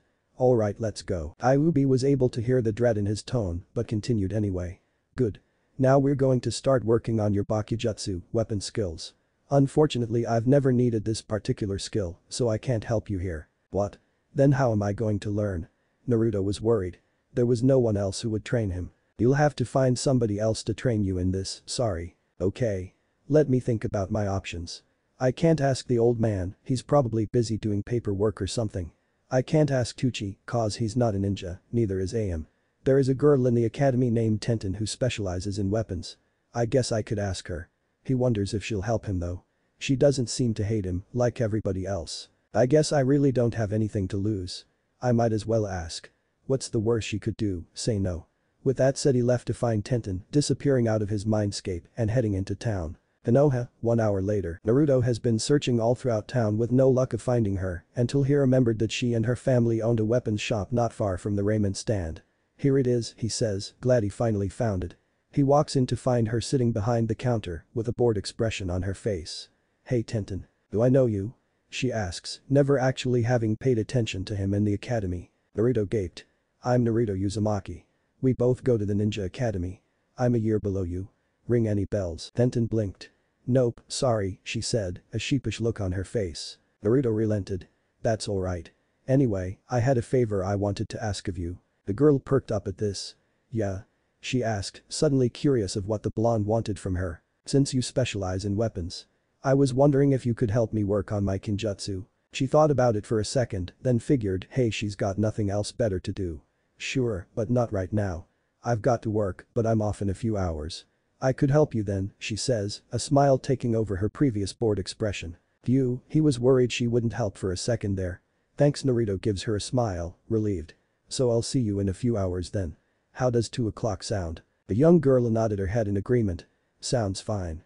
See you later, she says waving to him as he begins to depart from the shop. Later. With that stress off his shoulders, he walks back to one of the training grounds to do his workout routine. Well, this is an interesting turn of events. On the bright side, she will no longer be bored out of her mind today. She smiled before regaining the same far-off look she had when Naruto entered, waiting for a customer. But Naruto, 145. Naruto was finishing his workout routine when he remembered something. He forgot to tell Tenten where to meet him. I guess I have to go back to her store, wait. I can just send one of my clones. He made the necessary hand sign and sent the clone off to meet Tenten to tell her where to find him. But the Naruto clone, Tenten's shop 155. The clone walked in right as Tenten was coming out and they bumped right into each other. Oh I'm sorry. The clone apologized getting back up. Tenten smiled when she realized who it was. That's alright. It's a good thing you came though. We never discussed a location to meet at. The Naruto clone smiled. That was exactly what he was there for. That's actually why I came back in the first place. He wants you to meet him at training ground 7. Tenten tilted her head to the side in confusion. Who's he? What's with the use of the third person like reference to himself? Naruto, the clone answered. Tenten was even more confused. Aren't you Naruto? Sort of. I'm a clone. But you're just an illusion. Wouldn't it have been better for him to tell me himself since nothing you learn will transfer to him? The clone smirked. I'm not an illusion. I'm actually a shadow clone. So what I learn will be transferred to the original, he explained. He sent me so he could finish his workout regimen. Oh, I've heard of that. Wait. She displayed a shocked expression, isn't that a Jonin level skill? How could he possibly have enough chakra to maintain it for this long, let alone do it in the first place? Wasn't Naruto a year behind her? He shouldn't have enough chakra to use it, regardless of knowing how to do the jutsu or not. Naruto's a special person, let's just leave it at that. Alright, but I wanna know sometime, she says, suddenly very intrigued with the young blonde boy. The clone shrugged. Who knows? Maybe he'll tell you eventually. I hope so. Well, I've done my job here. So I'm gonna disperse now. He looked back up towards the girl. Remember, training ground 7. Then the clone disappeared in a puff of smoke, leaving Tenten alone with her thoughts. Well, that was unexpected. She left to find the training ground with a new interest in the boy. Back with Naruto, he finished his final sit-up when the memory of his clone flooded into his brain. Maybe he will tell her sometime. Yeah, that'll happen, not. Kurama sighed. If you become friends with this girl, you should consider telling her. It would do you some good to have someone who you can hang out with and talk to, besides me of course. I'll think about it, he says, still doubting if he will actually ever tell anyone. He'd have to really trust them, and right now. There was no one like that who didn't already know the secret about him. Tenten showed up as he finished that thought. Hey Naruto. Are you ready for the training? She smiled, walking up to the boy. He smiled as well. Definitely. Let's begin. Okay. She nods her head. But first. I want to gauge your skills as of now. They both took out their kunai and ran at each other. With a loud clang of metal against metal, the kunai intercepted each other. Tenten pulled back and swung at his leg, to which Naruto jumped back to avoid. He then threw the kunai at her and she ducked under it easily. The girl used his moment of surprise to her advantage and rushed him. Before the blonde knew it, there was a gash straight through his jacket that left a thin trail of blood across his chest. "I'm sorry," she began to apologize for taking their little spar too far. But paused as she notices the wound healing. Then it was completely non-existent. "How?" Naruto interrupted her. "It's alright. I heal fast," he says, trying to make her feel better. "Is that one of the things that makes you special?" She asked, remembering the conversation she had earlier with his clone. Naruto blinked. "What?" he asked, confused. Then he remembered his clone's memories. "Oh yeah. That's one of them. How many are there?" "A few, but you don't have to worry about that right now. Let's get back to training." He brings the attention back to their fighting, wanting to avoid the topic of him before he says something he shouldn't. Naruto came at her again, this time with both kunai and shuriken. He threw the first kunai at her and the second one to where he predicted she'd dodge to. With speed he couldn't even see, she blocked the second kunai before it hit her in the stomach. Thinking she was distracted, the blonde hurled the 5 shuriken in his hand at an angle where they would intercept her on the sides, and to his bewilderment, she easily jumped up and out of range, while the 5 shuriken instead hit each other and were cancelled out. Naruto's mouth dropped in shock. "Wow. You're really good." Sure, she specialized in this type of combat, but she was still just 11 years old after all. Tenten blushed. "Thank you. I try." She smirked, a pretend cocky attitude in her tone. "You're good as well. Where'd you learn how to aim so accurately?" She was surprised by his show of skill. "I can't tell you. I'm sorry." "Alright, well now that I know your skill, I can train you more effectively. First, Bakujutsu is a lot like Taijutsu, just with weapons instead of your hands and feet. For example, let's say you were to slug someone in the cheek or neck.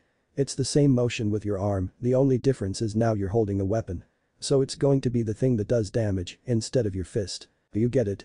she asked, hoping her little lecture wasn't too much information at one time. Naruto smiled. "Yeah, I got it.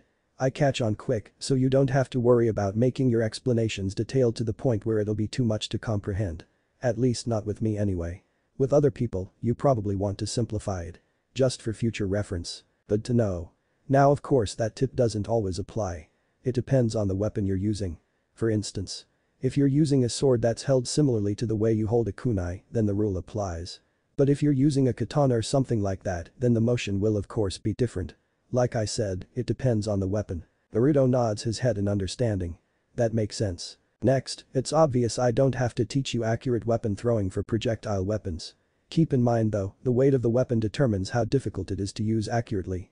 Let's focus on your close combat Bakujutsu skills for now. Kurama alerted Naruto in his head. "One thing I just thought of, Kit. Utilize your senses to figure out where she's going to try to strike you. Good luck." Naruto face faulted. Of course, why didn't he think of that? "Are you alright, Naruto?" she asked, having seen him just standing there as if he was deep in thought. "Yeah, I'm good," he responds. He's got to be careful talking to Kurama when he's around people. "Okay, if you say so. Are you ready to spar again? Let's do this thing." They rushed at each other again, with Naruto trying a swipe at her leg. She saw the move and moved her leg back and out of reach of the weapon. Using her momentum, she swung her leg back to the previous position, adding to her overall speed, while swinging her arm that had the kunai at Naruto's abdomen. He however, utilized his sense of sound and heard it coming. So he flipped back to avoid it. While she was stunned that he was able to dodge, Naruto rushed back at her and cut her on the arm. Deaton grabbed her arm. "Ah. How did he do that? His skill has already increased since our spar earlier, how is that even possible?" "Oh my gosh, I'm so sorry. I wasn't thinking. Here, give me your arm, I'll heal it for you." The Kunoichi was astounded. "You can heal other people as well?" she asked, even more amazed with the boy than she was before. She extended her arm out to him. Naruto smirked at her. "Yeah, good thing too. I tend to get carried away when I'm training. This may sting a little, but the feeling will go away after a couple seconds," he said as he took her arm and started pouring his chakra into her. So her scar would be able to heal exponentially fast. She watched in amazement at how, like with the scar on his chest earlier, the mark on her arm disappeared as if it never was there in the first place. It hurt for a little bit like he said it would, but after it was done, her arm felt stronger than it was before. That's a useful ability to have. I guess you'll be like the medic on your genin team. Naruto pondered on that thought for a moment. Yeah, I guess. He hadn't really thought of the idea of using his healing ability for anyone but himself, until now that is. Question? Yeah?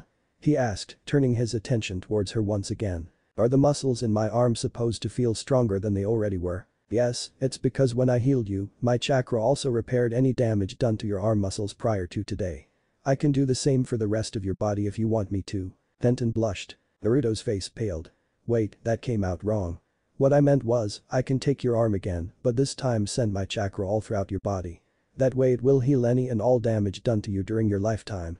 Naruto explained, trying to fix the misunderstanding in his previous statement. That'd be nice. She said, still blushing at her previous thoughts that entered her young mind surrounding the misunderstood statement. This time when Naruto grabbed her arm, he sent his chakra everywhere in her body. After the pain subsided, it actually felt really nice and soothing. She could get used to this feeling. After he let go, she felt so much looser and less constricted with her movements. Awesome. Yeah, you feel better now? Totally, so much better. If I may ask, what does it feel like? With me it comes subconsciously and I've always had the ability. So I don't really know the difference. It feels like my whole body just loosened and I can move it more freely now. Cool, you want to get back to the spar now? Sure. Time skip. It's been a couple weeks since Naruto has met Tenten and in that time they've become good friends.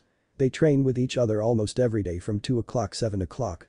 Her curfew is 9 and she likes to hang out with her other friends for the remaining hour and a half before she has to go home. She told Naruto she wanted to meet up with him today, but she wouldn't tell him for what reason. So here he was at their usual training ground, which is training ground number 7, waiting for her to show up. After a couple minutes, he saw her running towards him. Hey Naruto. Sorry I'm late, my dad had to hold me for a few minutes longer to handle some extra customers. Naruto gave her a smile. That's okay. So would you want to meet me here? I have something for you. She said, handing him a box wrapped in orange wrapping paper with a red bow. Thank you. You didn't have to get me anything though. He said, shocked. No one besides the third Hokage had ever given him a gift. It gave him a feeling of true friendship that he's never had with someone close to him age-wise before. He unwrapped the bow and paper to find a small black box. He opened it up to reveal dark orange fingerless gloves with metal plates for defense over the front of them. Thanks a lot Tenten, he said as he gave her a hug in appreciation. You're welcome. There's a cool feature with the metal plates though. Oh yeah? I remembered you were in Uzumaki and I know they excel at Fuinjutsu. So I had my dad create the metal plates with the ability to seal extra weapons like kunai and shuriken so you'll never run out of tools on missions. That's awesome. Tell your dad I said thank you to him as well. I will. Now how can I repay you? You don't have to, it's nice giving gifts to friends. I want to though. An idea suddenly popped into the boy's head. Oh I know, here come with me. He started to walk away from the training ground with her following beside him. So where are we going? You'll see. A couple minutes later Naruto came to a stop in front of one of his favorite places in the village, Ichiraku Ramen. You like ramen right? He was hoping she did, this was one of the only restaurants that took his business. Yeah I like ramen. She replied, unknowingly filling him with a sense of relief. Then let's head in, shall we? They walked under the curtains hanging from the roof of the stand and began to look over the menu. Hey old man, I'll have the miso ramen with extra pork. Naruto. Long time no see kid. Where have you been lately? Training, studying, and going to the academy. Alright, and what will your friend be having? Tucci asked, gesturing to the young girl beside him. I'll have the same thing, just no extra pork please. Okay, Am. Yes father. She came out of the kitchen and noticed Naruto with his new friend. Oh. Who's this? This is my new friend Tenten. We met a couple weeks ago. Good for you Naruto, you finally made a friend your age. So what did you need, father? I need you to make 2 bowls of miso ramen. One with extra pork and one regular for Naruto and his friend. Will do. She said as she disappeared into the kitchen once again. Tenten was confused. What did Am mean by finally made a friend his age? Doesn't he have any other friends? Hey Naruto. What did Am mean? Don't you have other friends beside me? She was starting to get concerned for the boy sitting next to her. No, you're the first. But why? I can't tell you, maybe later when we're older. Okay, when we're older. Now she was even more confused. A minute later, their food was set in front of them and they proceeded to eat in a bit of an uncomfortable silence. They continued to be friends and trained together occasionally. Still to this day they train together but considerably less often now that they're both on Genin teams. Flashback end. Yeah, she's been a really good friend to you over the 2 years you've known her. I still think you should tell her about everything. I will soon, I'm just waiting for the right moment. Maybe after the Chunin exams. Sasuke's POV, 2 hours later. After he went for a walk, Sasuke came across Naruto in a field. The blonde said he was going to train, but he was just sitting there with his legs crossed. Sasuke waited a few minutes to see if he would do anything, but he just continued to sit there. Third person's POV. Sasuke was walking towards Naruto, wondering how the heck was this training. Naruto, having sensed him coming, opened his eyes and turned to look at him. Can I help you with something, Sasuke? Yeah, you can tell me how you're so much stronger than me when your idea of training is sitting on your butt, doing nothing. This isn't the only type of training I do, Sasuke. There are many others, you just happened to show up a couple minutes ago when I was in the middle of this type of training. How do you know if I just showed up a couple minutes ago? I could have been watching you the entire time. I know for a fact that you only showed up a couple minutes ago. How so? Because, that's when I started to sense you. You can sense me. How? He was even more intrigued with the blonde's skill. I can't tell you. After that, Naruto walked back to the house, while Sasuke tried to think about how sitting and doing nothing was an effective form of training. Nothing came to mind, so he just blew it off and walked back to the house a little ways behind Naruto. But Zabuza and the hunter Nin, third person's POV. In the middle of a clearing, we find Zabuza unconscious with the hunter Nin kneeling beside him. The hunter Nin unwraps a tool scroll and takes out a pair of scissors, reaching towards Zabuza's face. First I'll cut off the bandages to drain the blood. Just then Zabuza wakes up and grabs the hunter Nin's arm, stopping her from what she was doing. That's enough, let me do it. He pulls down the wrappings, revealing his sharp shark-like teeth and glares at her. Brutal as always, Haku, he said as he began to yank the needles out of his neck. You're the one who's brutal, Zabuza. If you keep pulling them out like that, you really will die. How long are you going to wear that ridiculous mask? Take it off. I have fond memories of this mask. Plus it proved pretty useful in tricking that ninja. If I hadn't intervened, you'd be dead. There's no doubt about that. Putting me in a temporary death-like state is fine, but you didn't have to do it through the pressure points in my neck. Cruel as always, I think you enjoy it. It was the only sure way, and I didn't want to scar your flawless body. You'd complain about that even more. She said, smiling at him. The neck is more vulnerable. There's no layer of muscle, so I can go straight through to the pressure points. Zabuza tries to get up, but grunts in pain when he realizes he is barely able to move. Don't try to move, it's futile. Your body will be out of commission for at least a week. Of course, knowing you with your stubborn attitude, you might be able to move even sooner than that. So innocent, but yet so clever. A rare combination. That's why I keep you around. I'm still just a kid, what else would you expect? She stands up and looks out towards the water. The mist is cleared. Next time, will you be alright? Next time, I won't underestimate that kid. My blade will be the last thing he sees before I run him through. He said, narrowing his eyes, bound to put an end to Naruto, no matter what. He does not take the fact that he was beaten by a kid lightly. Ch7, tree climbing and getting stronger. Azuna's house, third person's POV. After Naruto and Sasuke get back to Tazuna's place, they head up to Kakashi's room and see that he's awake. The sensei looked as if he was waiting for them. Their suspicion was proved correct when they noticed Sakura kneeling beside Kakashi's cot, staring at them expectantly. Naruto, the sensei began. Sasuke, come over here. There's something I need to tell all three of you.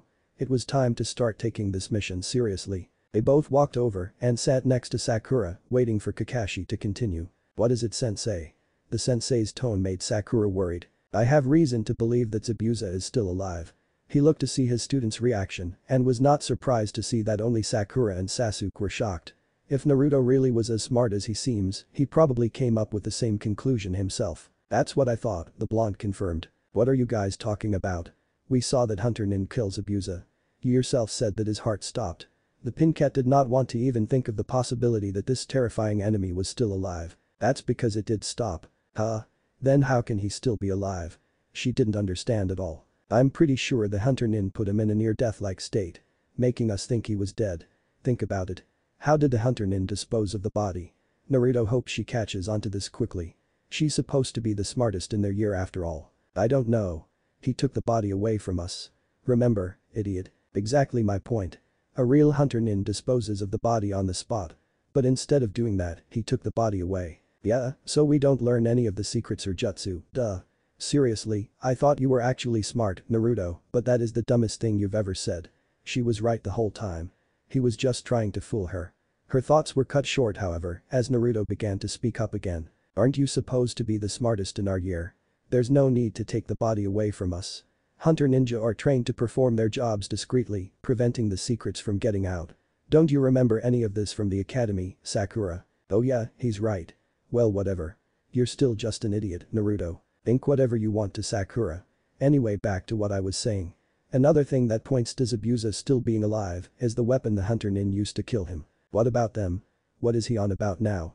Sakura was beginning to be annoyed. Naruto explains, telling them how senbon rarely is used to kill. Usually they're only used by medic nin for acupuncture treatments. They would have to strike a vital organ. None of which are in the neck. Hunter ninja know the anatomy of the human body inside and out. So putting the body in a near-death state would be easy for them, expertly said Naruto. With all this information, we can conclude that the hunter ninja's objective was not to kill Zabuza, but to save him. Kakashi's shoulders rolled back in exhaustion. He was already getting tired of this mission. Sasuke started shaking with a determined look in his eye. He's actually happy Zabuza's alive, Kakashi noticed. Now he can have another shot at him. Having heard the entire conversation, Tazuna decided to speak up. Now wait just a second, aren't you reading too much into this? The kid totally destroyed that guy. Even if we're wrong, we need to prepare for the possibility that he is alive. How are we going to do that? You can barely move sensei. She really didn't want it to be true. Zabuza had terrified her. I may barely be able to move, Sakura, but I can still train you. He says with his signature closed-eye smile. What's a little training going to do? You're a Jonin, and even you had a hard time fighting him. Is he trying to get them killed? Sakura. When I was trapped in his water prison, who was the one who got me free? Sasuke. She totally forgot. Sasuke took the guy out without breaking a sweat. What about Naruto me? Was the thought on all their minds. What about Naruto? Is she seriously such a fangirl that she forgot about her other teammates' rather large contribution to the outcome of the fight? Well, I guess he helped a little. This girl is ridiculous. Sasuke would never admit it, but without Naruto, they would probably be dead right now. The truth of this pissed him off. He needed to get stronger. What's the point? They'll never be able to stand up to Gato. Inari, where have you been? Come here. Tazuna holds out his arms for a hug. The young boy ran into the older man's arms. Welcome back, Grandpa. Inari. That was very rude, the boy's mother scolded. These nice ninja protected your grandpa while they traveled here, but they're just gonna die, mother. He replies. Gato is too strong. Naruto wasn't worried one bit. Don't worry, kid. Gato won't be of any danger to us. He's just a coward who uses other people to do what he can't. Someone like that is too pathetic and doesn't deserve what he has been blessed with in his life. What do you know anyway? Are you some kind of hero or something? I never said that, but we could all become heroes for the people of Wave. If we put an end to Gatos's reign. Inari persisted. No, you can't. Heroes don't exist. They just don't understand. He began to walk away. Inari, where are you going? The child turned back to his mother. I'm going to my room to look at the ocean. I want to be alone. I apologize for that. What happened to that kid? The blonde was confused. Did he say or do something wrong? Azuna let out a sigh of grief. Before I tell you that, I need to tell you of the man this country named a hero. His name was Kaiza. 3 years ago a fisherman came to the land of waves pursuing his dreams. Inari was being bullied by a couple kids. They took his dog and threw it into the water. Inari was too scared to do anything and then they pushed him in as well. Inari couldn't swim at the time, so he began to drown. At that moment, the dog realized he could doggy paddle to shore. Inari was left to drown. The fisherman saved him. From then on they became like father and son. They did everything together. One day, our dam began to overflow, which would eventually flood the country.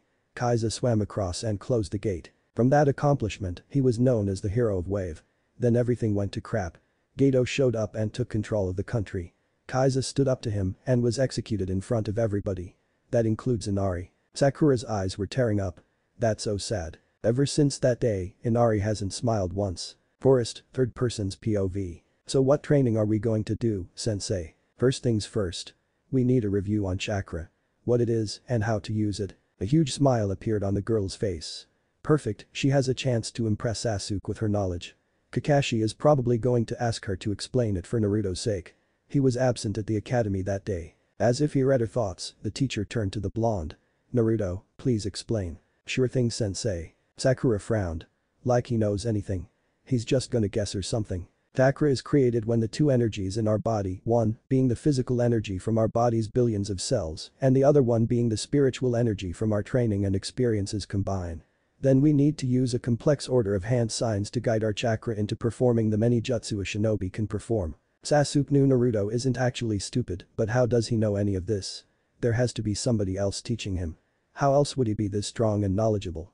Considering how often he was gone from the academy, that is the only explanation. Kakashi grinned below his mask. Just what he thought, he has had another teacher at some point in his life. How did you know any of that? You were gone that day. Sasuke wanted to know if his suspicions were correct. Yeah. Sasuke's right, Naruto. How do you know? Someone explained it to me when I first started training 6 years ago. Kakashi's one visible eye opened wide. You've been training since you were 6 years old, Naruto. No wonder he's already so strong. Yeah, why? He doesn't get what the big deal is. You were a Chunin by age 6, weren't you, Kakashi? Kakashi shrugged. Well. Yeah, but I'm still surprised you started so young. People usually don't start training until their time in the academy at least. That's true. There are rare cases. How else did you think I was this strong? The blonde gave them all a small grin. So that explains it. Still, how does what he was doing earlier count as any form of effective training? Plus we started the academy at 7. This gave him a year to train before then. So why did he pretend to be weak and stupid? The raven-haired Uchiha didn't understand him at all. Sakura on the other hand couldn't believe it. There's no way he started training that early. He would have been too young and weak to do anything effective. If you had a year to train before the academy. Then why would you pretend to be weak and idiotic? Oh that. Well, first it was just for fun. Then I realized the beneficial training and experience it gave me. What beneficial training? Think about it. If I was able to fool my entire home village into thinking I was someone that I'm not. It would just be that much easier to fool an enemy, someone who has absolutely no knowledge of me whatsoever. Kakashi couldn't be more proud. That's genius. Wow, you really are something, Naruto. Anyway, back to why we're here. Why do we need to review chakra? We're already using it to perform jutsu. So what's the big deal? Yeah. You may be using it, but you're not using it effectively. The Uchiha turned to the blonde. How do you mean, Naruto? What he means is you're both wasting it. Unless you learn to figure out the proper amounts of chakra to use for a jutsu. You'll just run out of energy and be nothing but a target for enemy ninja. You need to practice your chakra control. Doesn't Naruto need to practice his control as well? Naruto already has great chakra control. Remember when he walked on the water rather than come into the boat? That's a Chunin level chakra control exercise. Naruto can already stand on water for a few hours. So to answer your question. No, he does not need to practice. So what do we need to do? Sasuke asked, determined to become stronger than Naruto as fast as possible. Tree climbing, Kakashi explained. Tree climbing, both Sasuke and Sakura questioned. How is that gonna help our chakra control? This is not any basic tree climbing. Why is that? Because, Kakashi grinned. You can't use your hands. What? Sakura says, aghast. How are we supposed to do that? Simple, you use your chakra to stick to the bark. All you need to do is focus your chakra into your feet, which is one of the hardest places in the body to do so. Then you walk up the tree. If you can perfect this exercise, you can master any jutsu. Theoretically, of course. Naruto looked up. Yes. Prepare to demonstrate to your teammates what I'm talking about. Okay. He put his hands in a seal and began to focus chakra to the bottoms of his feet. Then to his teammates' amazement, he walked up the face of the tree and hung upside down on the first branch that was at least 20 feet in the air. See, that's all there is to it. A piece of advice though. Too much chakra and the bark will break. Too little chakra and you'll slip. I suggest running up the tree to start with. Here, use these kunai to mark your progress on the tree. Kakashi pulls out 2 of the knives and tosses them to Sakura and Sasuke. Sasuke was determined. He can do this. He's an Uchiha. This should be a piece of cake. The boy ran at the tree and began to progress up the side. Once he was 10 feet off the ground, the bark exploded. He marked his progress and jumped off the tree, landing back on the ground. This is harder than he thought. Like Naruto said, he put too much chakra into his foot and the bark broke. Hey, this is pretty fun. Sakura was already on first branch of her tree, easily 25 feet off the ground. Well, I guess the Uchiha clan isn't that great after all. Sakura shows the most skill out of the 2 of you. Kakashi was trying to make Sasuke more determined to perfect the exercise. He knew full well the reason for Sakura's great chakra control was because of her lack of chakra compared to Sasuke's. Good job, Sakura. But don't get cocky, Naruto says, remembering Kurama's words during his weapons training 2 years ago. He also knew the reason for her chakra control being so good. But if he told them why, Kakashi's plan to get Sasuke more focused would probably fail. He will tell her individually. That way they can work on growing her chakra reserves. Sakura wanted Sasuke to be impressed with her. Why did sensei have to say that? Now Sasuke will hate her. Sasuke was gonna perfect this. As of now, he was nowhere close to even beating Itachi. He had to focus. The Uchiha started running up the tree once more and this time he got 20 feet before he marked the tree and jumped back down. Kakashi-sensei. I can watch over their training. You still need to rest. Naruto didn't give Kakashi any chance to argue as he created a clone to escort him back to Tezuna's house. After Kakashi left, the Uzumaki dropped from his branch into a flip landing on the ground, crouched down with his fist hitting the ground. Then he walked to where Sakura was. Now he could help her get stronger. Hey Sakura. He accidentally startles her out of her thoughts. Sakura jumped. Don't scare me like that, Naruto. Sorry, but I want to tell you something. What? The reason your chakra control is so good is because you have smaller reserves than Sasuke, making it easier to control. Do you get it? Yeah, but if that's true, why did he say I have the most skill?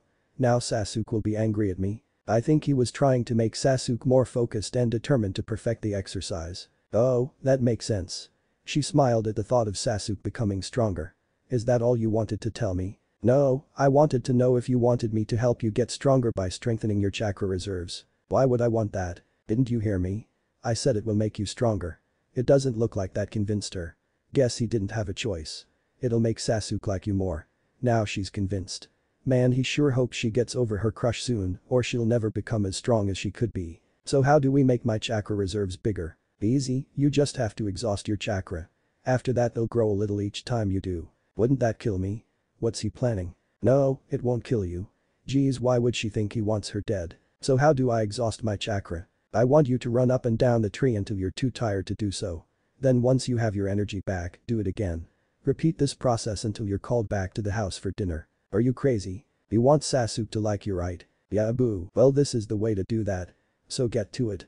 He left no room for discussion. Reluctantly, Sakura began running up and down the face of the tree.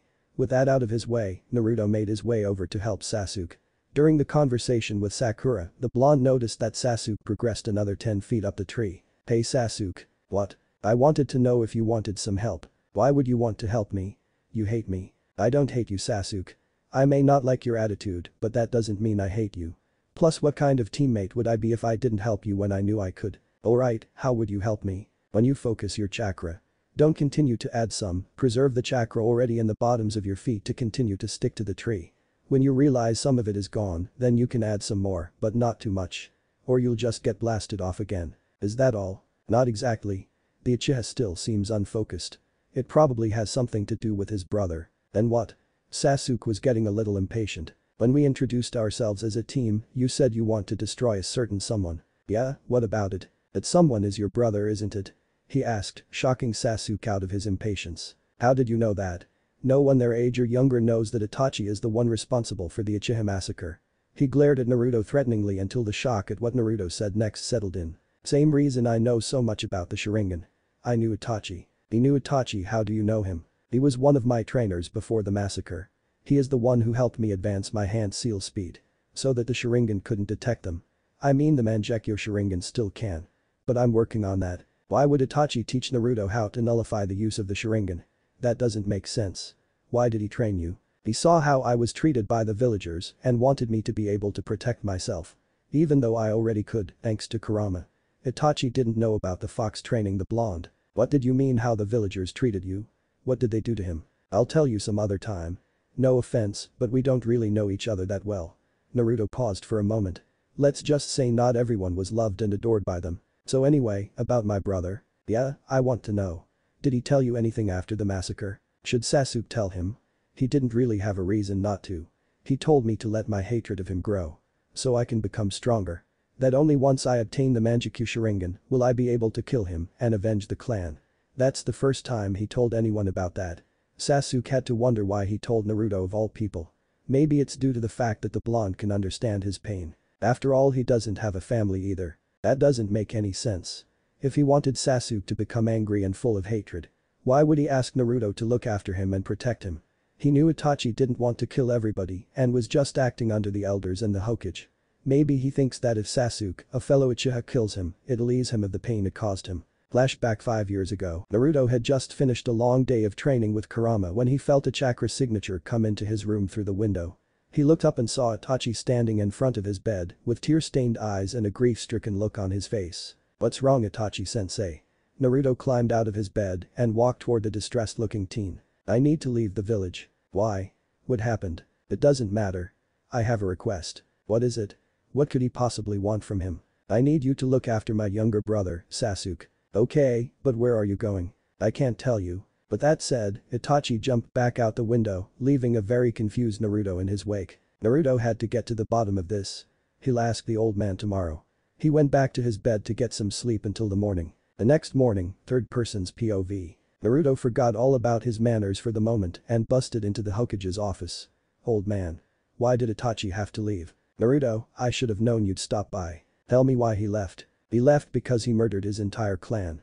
There's no use in hiding it from him. He'd just find out eventually. But why did he do that? The Uchiha clan was planning to overthrow the village and take control. Why? They were tired of the way they were treated by the village. Itachi offered to deal with the threat, but he couldn't kill his younger brother, Sasuke. That explains why he asked me to look after him. What? He came to my apartment last night and asked me to look after Sasuke. I see. If he eliminated the clan on your orders. Why is he a rogue ninja? This does not make any sense. He has a mission. One of which I can't divulge the information to you. This mission will keep him out of the village for the rest of his life. So people have to think he's a missing nin to avoid suspicion. That's messed up. I agree, but it's beyond my power to change. So should I tell Sasuke? I'm afraid you can't tell him. This is an S-rank secret. Okay, but I still don't like it. Flashback end. Another thing he taught me is my elemental training. Because of his Sharingan it didn't matter what element I got. In the end it was wind. There's also fire and lightning. But Sasuke did not need to know about that. Especially since the blonde hasn't learned any jutsu for those elements yet. So he taught me a couple of the wind jutsu that he knew. Well, that explains why he knows how to use wind type jutsu. Did he teach you anything else? Yeah, he also taught me weapon throwing and chakra sensing, as well as chakra concealment. Can you show me? Now that he knew more of why Naruto was so strong, it's not as aggravating. But Sasuke is still an Uchiha, so he should be the strongest. He will be the strongest. Sure, later. Maybe after you perfect water walking. Now about the whole let your hatred make you stronger. That's not very good advice. What do you mean? If you let your hatred drive you, you'll be blinded by anger and lose focus in your training. He makes a good point. I'll think about that. Can I get back to the tree climbing now? Yeah. Sasuke once again runs up a tree, taking into account what Naruto told him, he made it 60 feet up the tree before being blasted away. Continue that progress and you'll be perfecting this exercise in no time. Naruto created 2 clones to watch over them while he went to do his own training a little ways away. Behind a tree, a figure was watching them before it turned and walked away. What are they doing? It's pointless, they'll never beat Geto. That's the end of this chapter. I made Haku a girl because I can't stand the fact that he is actually a boy. Especially when he gets reanimated, he looks even more like a girl. Ch8, Return of the Mercenary and the Hunter Nin. Azuna's house, third person's POV. Naruto, Sakura, and Sasuke walk through the front door. Sasuke and Sakura are using each other for support and both look utterly exhausted. Kakashi glanced over to the pair. What happened to you two? He chuckled to himself at the look of his team. When it comes to training, Naruto is a slave driver. Seriously, Sakura feels like she was about to die from chakra exhaustion. Is this really how the Pinket was supposed to enlarge her chakra reserves? Don't worry, Sakura. It'll get easier the more you work at it. In a couple of weeks, you should be able to perform more advanced jutsu. That's a plus, right? Yeah, I guess. Now we know why you look like that. But why does he? Kakashi gestures to the raven-haired genin. I made it to the top of the tree. Man, the Uchiha was exhausted. But he was finally getting stronger. He'll be stronger than Naruto in no time. He already made it to the top. He must have been really motivated. It's probably because he hates being behind Naruto all the time. Well, any motivation is better than nothing. Good, now you and Sakura can go protect Azuna tomorrow. No disrespect, sensei, but I'll protect Azuna tomorrow. They both still need more training if we're going to face Abusa and the Hunter Nin. Sasuke and Sakura need to use this time to train as best they can. Being with Azuna is only going to hinder their progress. I guess you're right. I'm sure you can handle it by yourself. Now come sit down. Tsunami's almost done making dinner. Tsunami brings out some sauteed vegetables with mashed potatoes. A peaceful quietness surrounds the group until it's broken by Inari. Why are you guys training so hard? You'll never be able to defeat Geto. Maybe, maybe not. Either way, training is better than doing nothing. Naruto replies in a calm tone with a look of indifference. You can train until you drop, it won't matter. The weak are always defeated by the strong. You don't know anything about this country. You come in here with a positive attitude all the time, without a care in the world. All the while, people like me live in turmoil. You don't know what it's like to suffer. After Inari's outburst, the remaining people in the room turned to Naruto. Sakura, remembering the old Naruto, expected him to lash out at the kid irrationally. They were all surprised when Naruto quietly stood up from his seat. What he did next made all of them drop their mouths in shock. He walked towards Inari, stared down at the boy, raised his hand above his head and slapped the kid right across the face, leaving a hand-shaped mark on his cheek where his hand connected. The room was silent. No one knew what to do. When Naruto spoke up, it gave them all chills. His voice was deeper and resonated in anger and hatred that they never witnessed from the blonde boy before. Don't talk about things you don't know or understand. My life is far worse than yours. So are a lot of the people's lives in your country. You have a warm place to live, food to eat, a comfortable bed to sleep in, and a mother and grandfather that would do anything for you. Other people, older and younger than you, are homeless by themselves and lucky if they get something to eat once a week. So don't you dare start complaining about how hard your life is. You lost your dad, I get it. That's awful, but it doesn't mean you can just sit around all day moping about your life. When compared to others, your life is great. By the way, Gato isn't strong. He's just a scrawny wimp who has enough money to pay other people to do his dirty work. He hides behind his guards. He's a coward and so are you. If your life is so horrible, then do something and change it. If you don't, then do us all a favor and stop antagonizing those who do. And for the love of Kami, stop crying, you little baby. Naruto heads towards the door. Naruto. That was totally uncalled for. You went too far. Sakura. Do me a favor and shut the hell up. He put his hand on the doorknob and opened the door. Where are you going, Naruto? Kakashi asked with a hint of worry in his voice. I need to go blow off steam. Sakura, meet me in the forest tomorrow at 7 AM for more training. 7? Are you serious? Yes, you need as much training as possible. Be glad I didn't say 5. What about you, huh? You don't honestly believe you can take on Zabuza at your current state, do you? Besides chakra control, he is just as weak as her. Sasuke, on the other hand, is stronger than them and could take on Zabuza easily. I think I could probably fight Zabuza. But of course, I'll be training as well. Just not with the same things. Now I'll see you tomorrow, goodbye. He was done with the conversation. He left out the door and down the road towards the forest. Well, that was unexpected. Naruto hardly ever acts out in anger.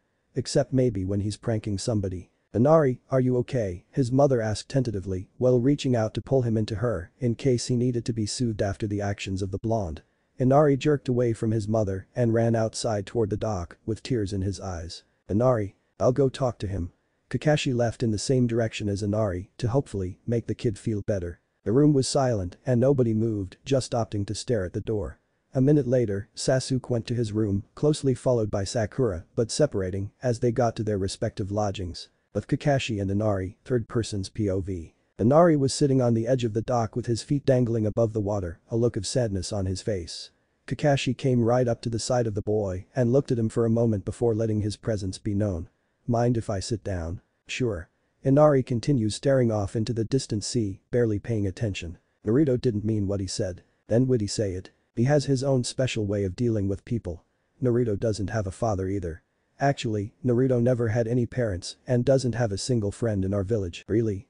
How come? He's blamed for something of which he has no control over.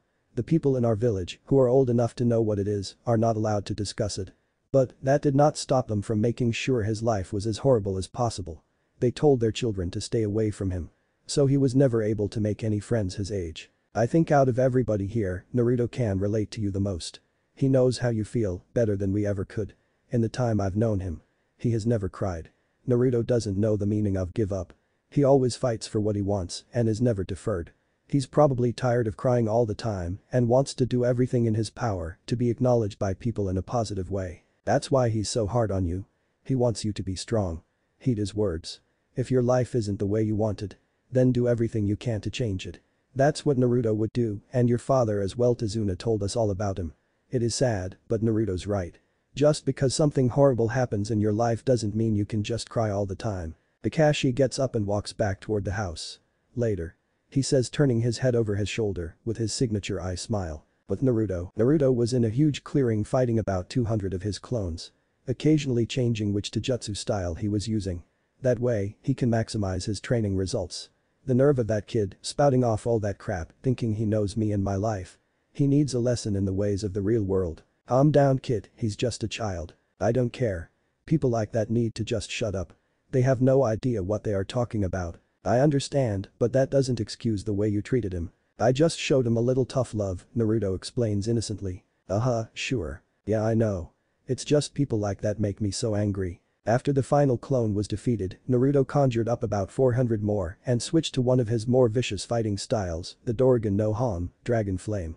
The Dragon Flame is a style that relies more on offense than defense. Using fast and precise punches and kicks to prevent any opening for attacks. You can relentlessly beat on your opponent until they're either dead or unconscious, or just until they're unable to fight anymore. This style requires your taijutsu speed to be really fast. He himself wasn't able to perfect the style until he could move at speeds which only a Jonin or higher could still see him. After he destroyed all of his clones, he collapsed from exhaustion. The next day, Naruto's POV. What time is it, Kurama? He was still groggy, having just woken up. About 6:55, you need to go see your teammates. They're probably already waiting for you at the trees. Naruto created 5 clones and sent them off to protect Izuna at the bridge. Then he ran to the trees. About 3 minutes later he arrived and saw them staring at him. What? Do I have something on my face? Third person's POV. Sakura stares at him. You look exhausted. What exactly were you doing all night? Training. What are we going to be doing today? Sasuke was clearly losing his patience. Naruto smirked before pulling out a couple kunai. You'll be facing me, 2 against 1 in a Kenjutsu sparring match. Sasuke grinned and pulled out a kunai of his own. Are you sure that's a very smart idea, Naruto? You could get hurt. Cha, now's her chance to prove that she is useful to Sasuke. Sorry Naruto, but you're going down. Before we start, there is a catch. He began to take off his headband and wrap it around his eyes. As you can see, I will not be able to see during our match. Consider it a handicap to make it easier for you guys. He was aggravating them on purpose. Sakura balked at his display.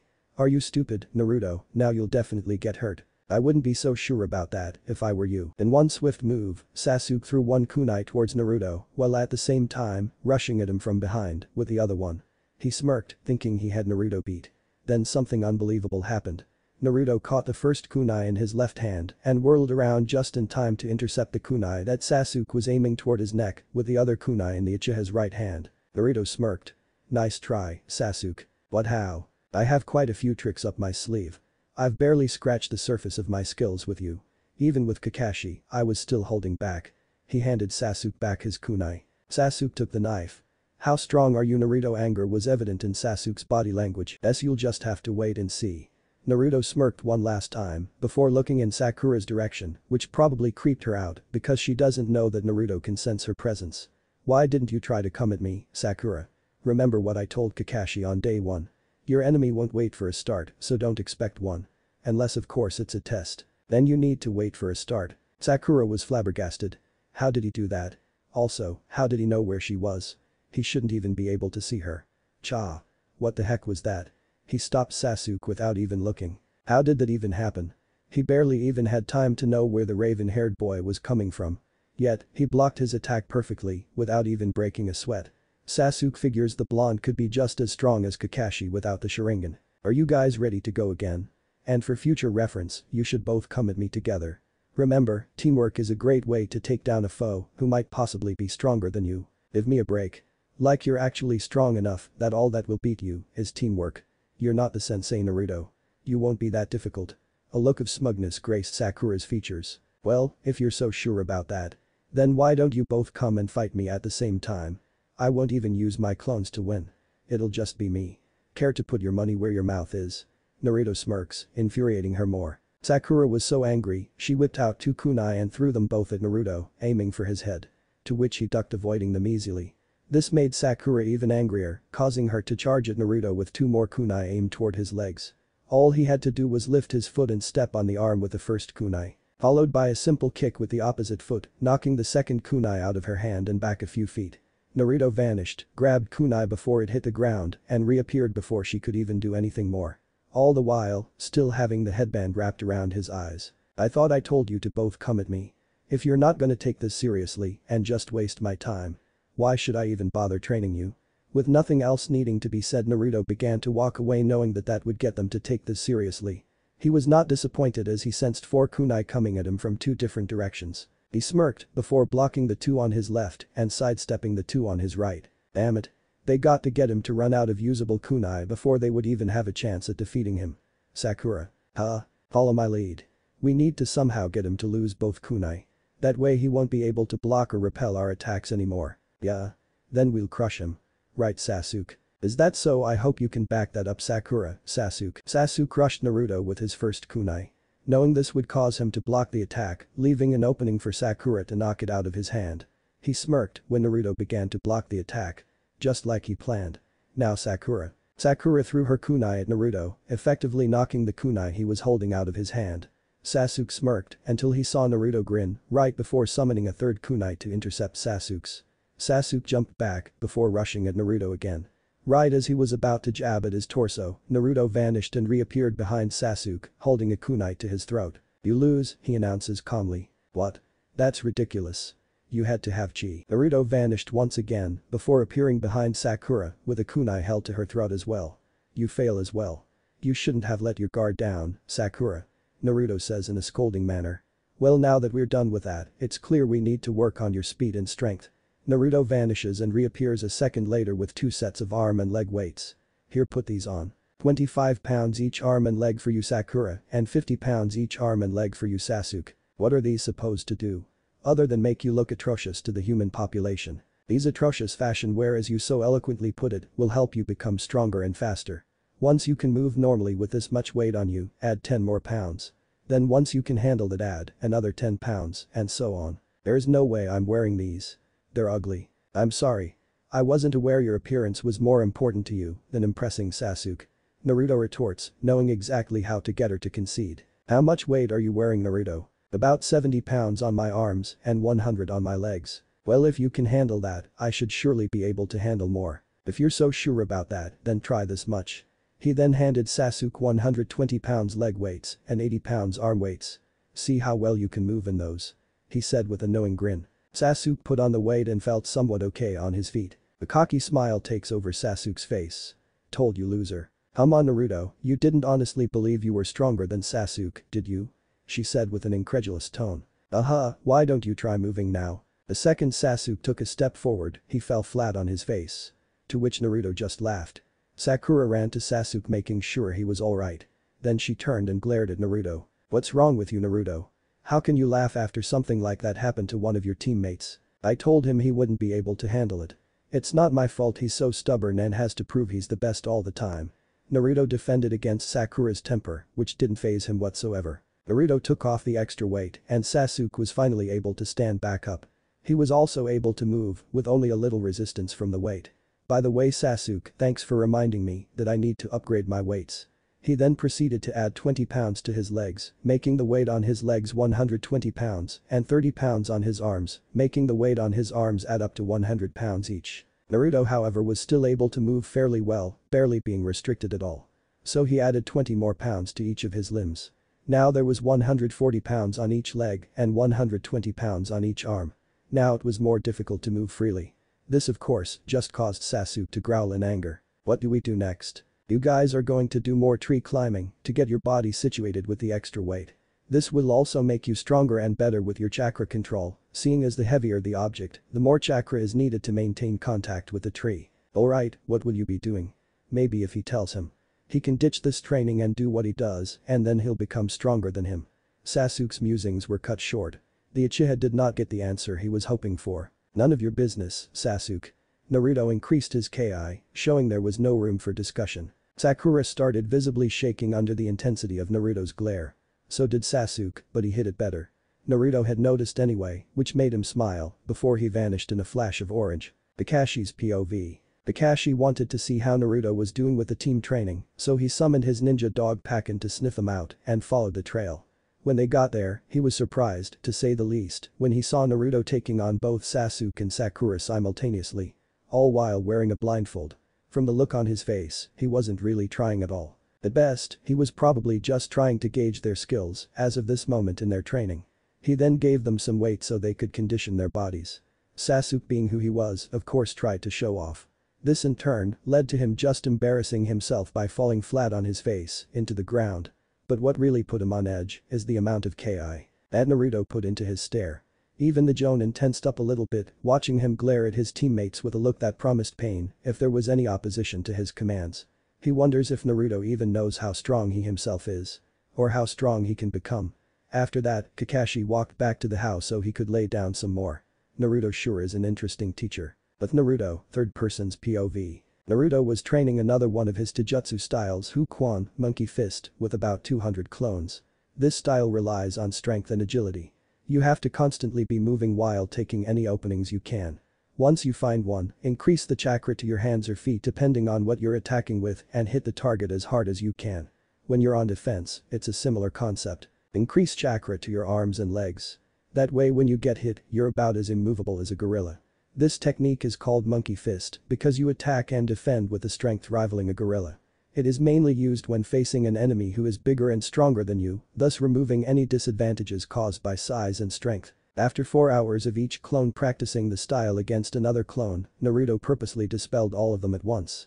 That way the memory overload would knock him out, giving him some much needed rest. The next morning, under the shade of the large overgrown trees, we see a girl, about 12 years of age, picking some medicinal herbs. She slowly and carefully places each plant into her basket with tender care. When she notices the Uzumaki laying down 20 feet from her position, she stands up and begins to walk in his general direction. When she gets to the body, she kneels down and slowly reaches her hand out to his neck, thinking it would be so easy to kill him right now. She instead chooses to grab his shoulder and shake him awake. "Hey, wake up. Seriously, you'll catch a cold if you continue to sleep out here." "Ugh." He slowly sits up and leans his back against. "That's cool, anyway, what are you doing out here in the cold for?" She gave the blonde an amused smile. "I was just resting for a while after my training exercise." "What are you training for?" "I'm a ninja, and I'm on a mission to protect someone from a pretty dangerous man. This guy is building a bridge that is the hope of this country. That's why I must be as strong as possible. If Tazuna dies, so too does the hope for this place to ever get any better." "That's noble. So now that that's out of the way, what are you doing out here?" A knowing smirk crosses his countenance. It put the hunter Nin back on edge. "I'm collecting herbs with medicinal properties so I could help an injured friend recover faster. Can I help?" "Sure, by the way. What's your name? If you don't mind my asking." "It's cool, my name is Naruto. Naruto Uzumaki Namikaze. What's yours?" "Haku. Nice to meet you, Haku." He smiled and began helping her collect the herbs. After an hour or so, they were done and Naruto got up and began to walk away. Before he left, he turned to the girl with a smirk. "By the way, Haku." "Yes. One question. When should I be expecting to run into you and Zabuza again?" He smirked at the shocked look on Haku's face and flashed away in a blur of orange. Over the next few days, Team 7 continued their individual training. Naruto practiced his taijutsu, while Sakura and Sasuke strengthened their chakra control, enhanced their chakra reserves, and conditioned their bodies with the weights. Azuna's house, third person's POV. Now that it's been about a week since our last encounter with Zabuza, I think it's safe to say he'll be coming after you tomorrow. This will most likely happen at the bridge. So no more training for now, right sensei?" "Right, Naruto. Now that I have completely recovered, I'll be accompanying you as well, Tazuna. Don't worry, nothing's gonna happen to you if I have anything to say about it." He looked at Tazuna, who nodded in thanks. "Was 1 week really enough training, sensei? Are you sure we're ready?"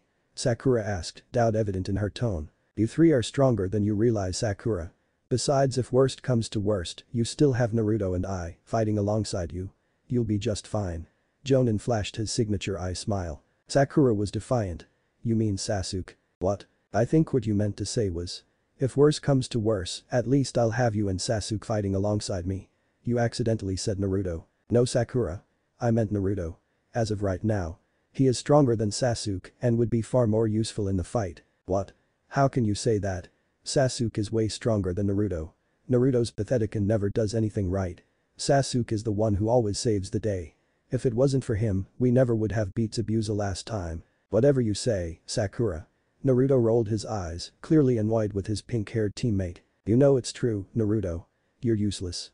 No one even wants you." Hidachi was cut off by Naruto knocking her out with a chop to the neck. "Naruto. Why did you do that?" "I did it to get her to shut up." With that said, Naruto went up to his room to sleep and get prepared for what tomorrow may bring. No one else said anything more and just slowly walked off to their separate rooms to get some sleep. Naruto and Sasuke's room, Sasuke's POV. Sasuke went up to his and Naruto's room to get some sleep. When he walked in, the blonde was awake, just staring at the ceiling. "What are you doing?" "Thinking. About. Nothing that has to do with you. Can I ask you a question?" "Sure. Why didn't you prove Sakura wrong? Why let her talk to you like that when you know what Kakashi said was true?" "What's the point?" "What do you mean?" "Well, let's look at it like this. 1. She's your fangirl, so no matter what I do, she will always see you as better. 2. When you have to constantly prove yourself better than others, it kind of diminishes the point of it bit by bit, don't you think?" "I guess I never thought of it that way. Now you will. Good night, Sasuke." He rolled over and went to sleep. "Good night, Naruto." The next morning, third person's POV. Everybody but Naruto wakes up and prepares for the possibility of coming across Zabuza at the bridge. Naruto's exhausted himself from the constant rigorous training he does. When he wakes up, tell him he has the day off. Tsunami smiles at the Jonin. "Of course, see you later." How can Naruto say he's stronger and yet he is the one who is asleep cause he's too tired to function properly? Sakura was completely oblivious to the annoyance of her fellow teammates. Ugh, why did Naruto and him have to get stuck with her as our third member? Come on, seriously, both of them would have preferred anybody else but her. Kakashi was regretting passing Sakura. Sasuke has gotten more respectful with his teammates. At least with Naruto, Sakura, not so much. Sasuke has begun to rely on Naruto and their teamwork has increased immensely. Maybe Sakura will come around, eventually. The bridge. When Team 7 minus Naruto arrived at the bride it was too late. Once the fog cleared. All anybody could see were bloody corpses sprawled across the entire bridge and the smell of the rotting bodies was enough to make anybody nauseous. Well, look who finally showed up.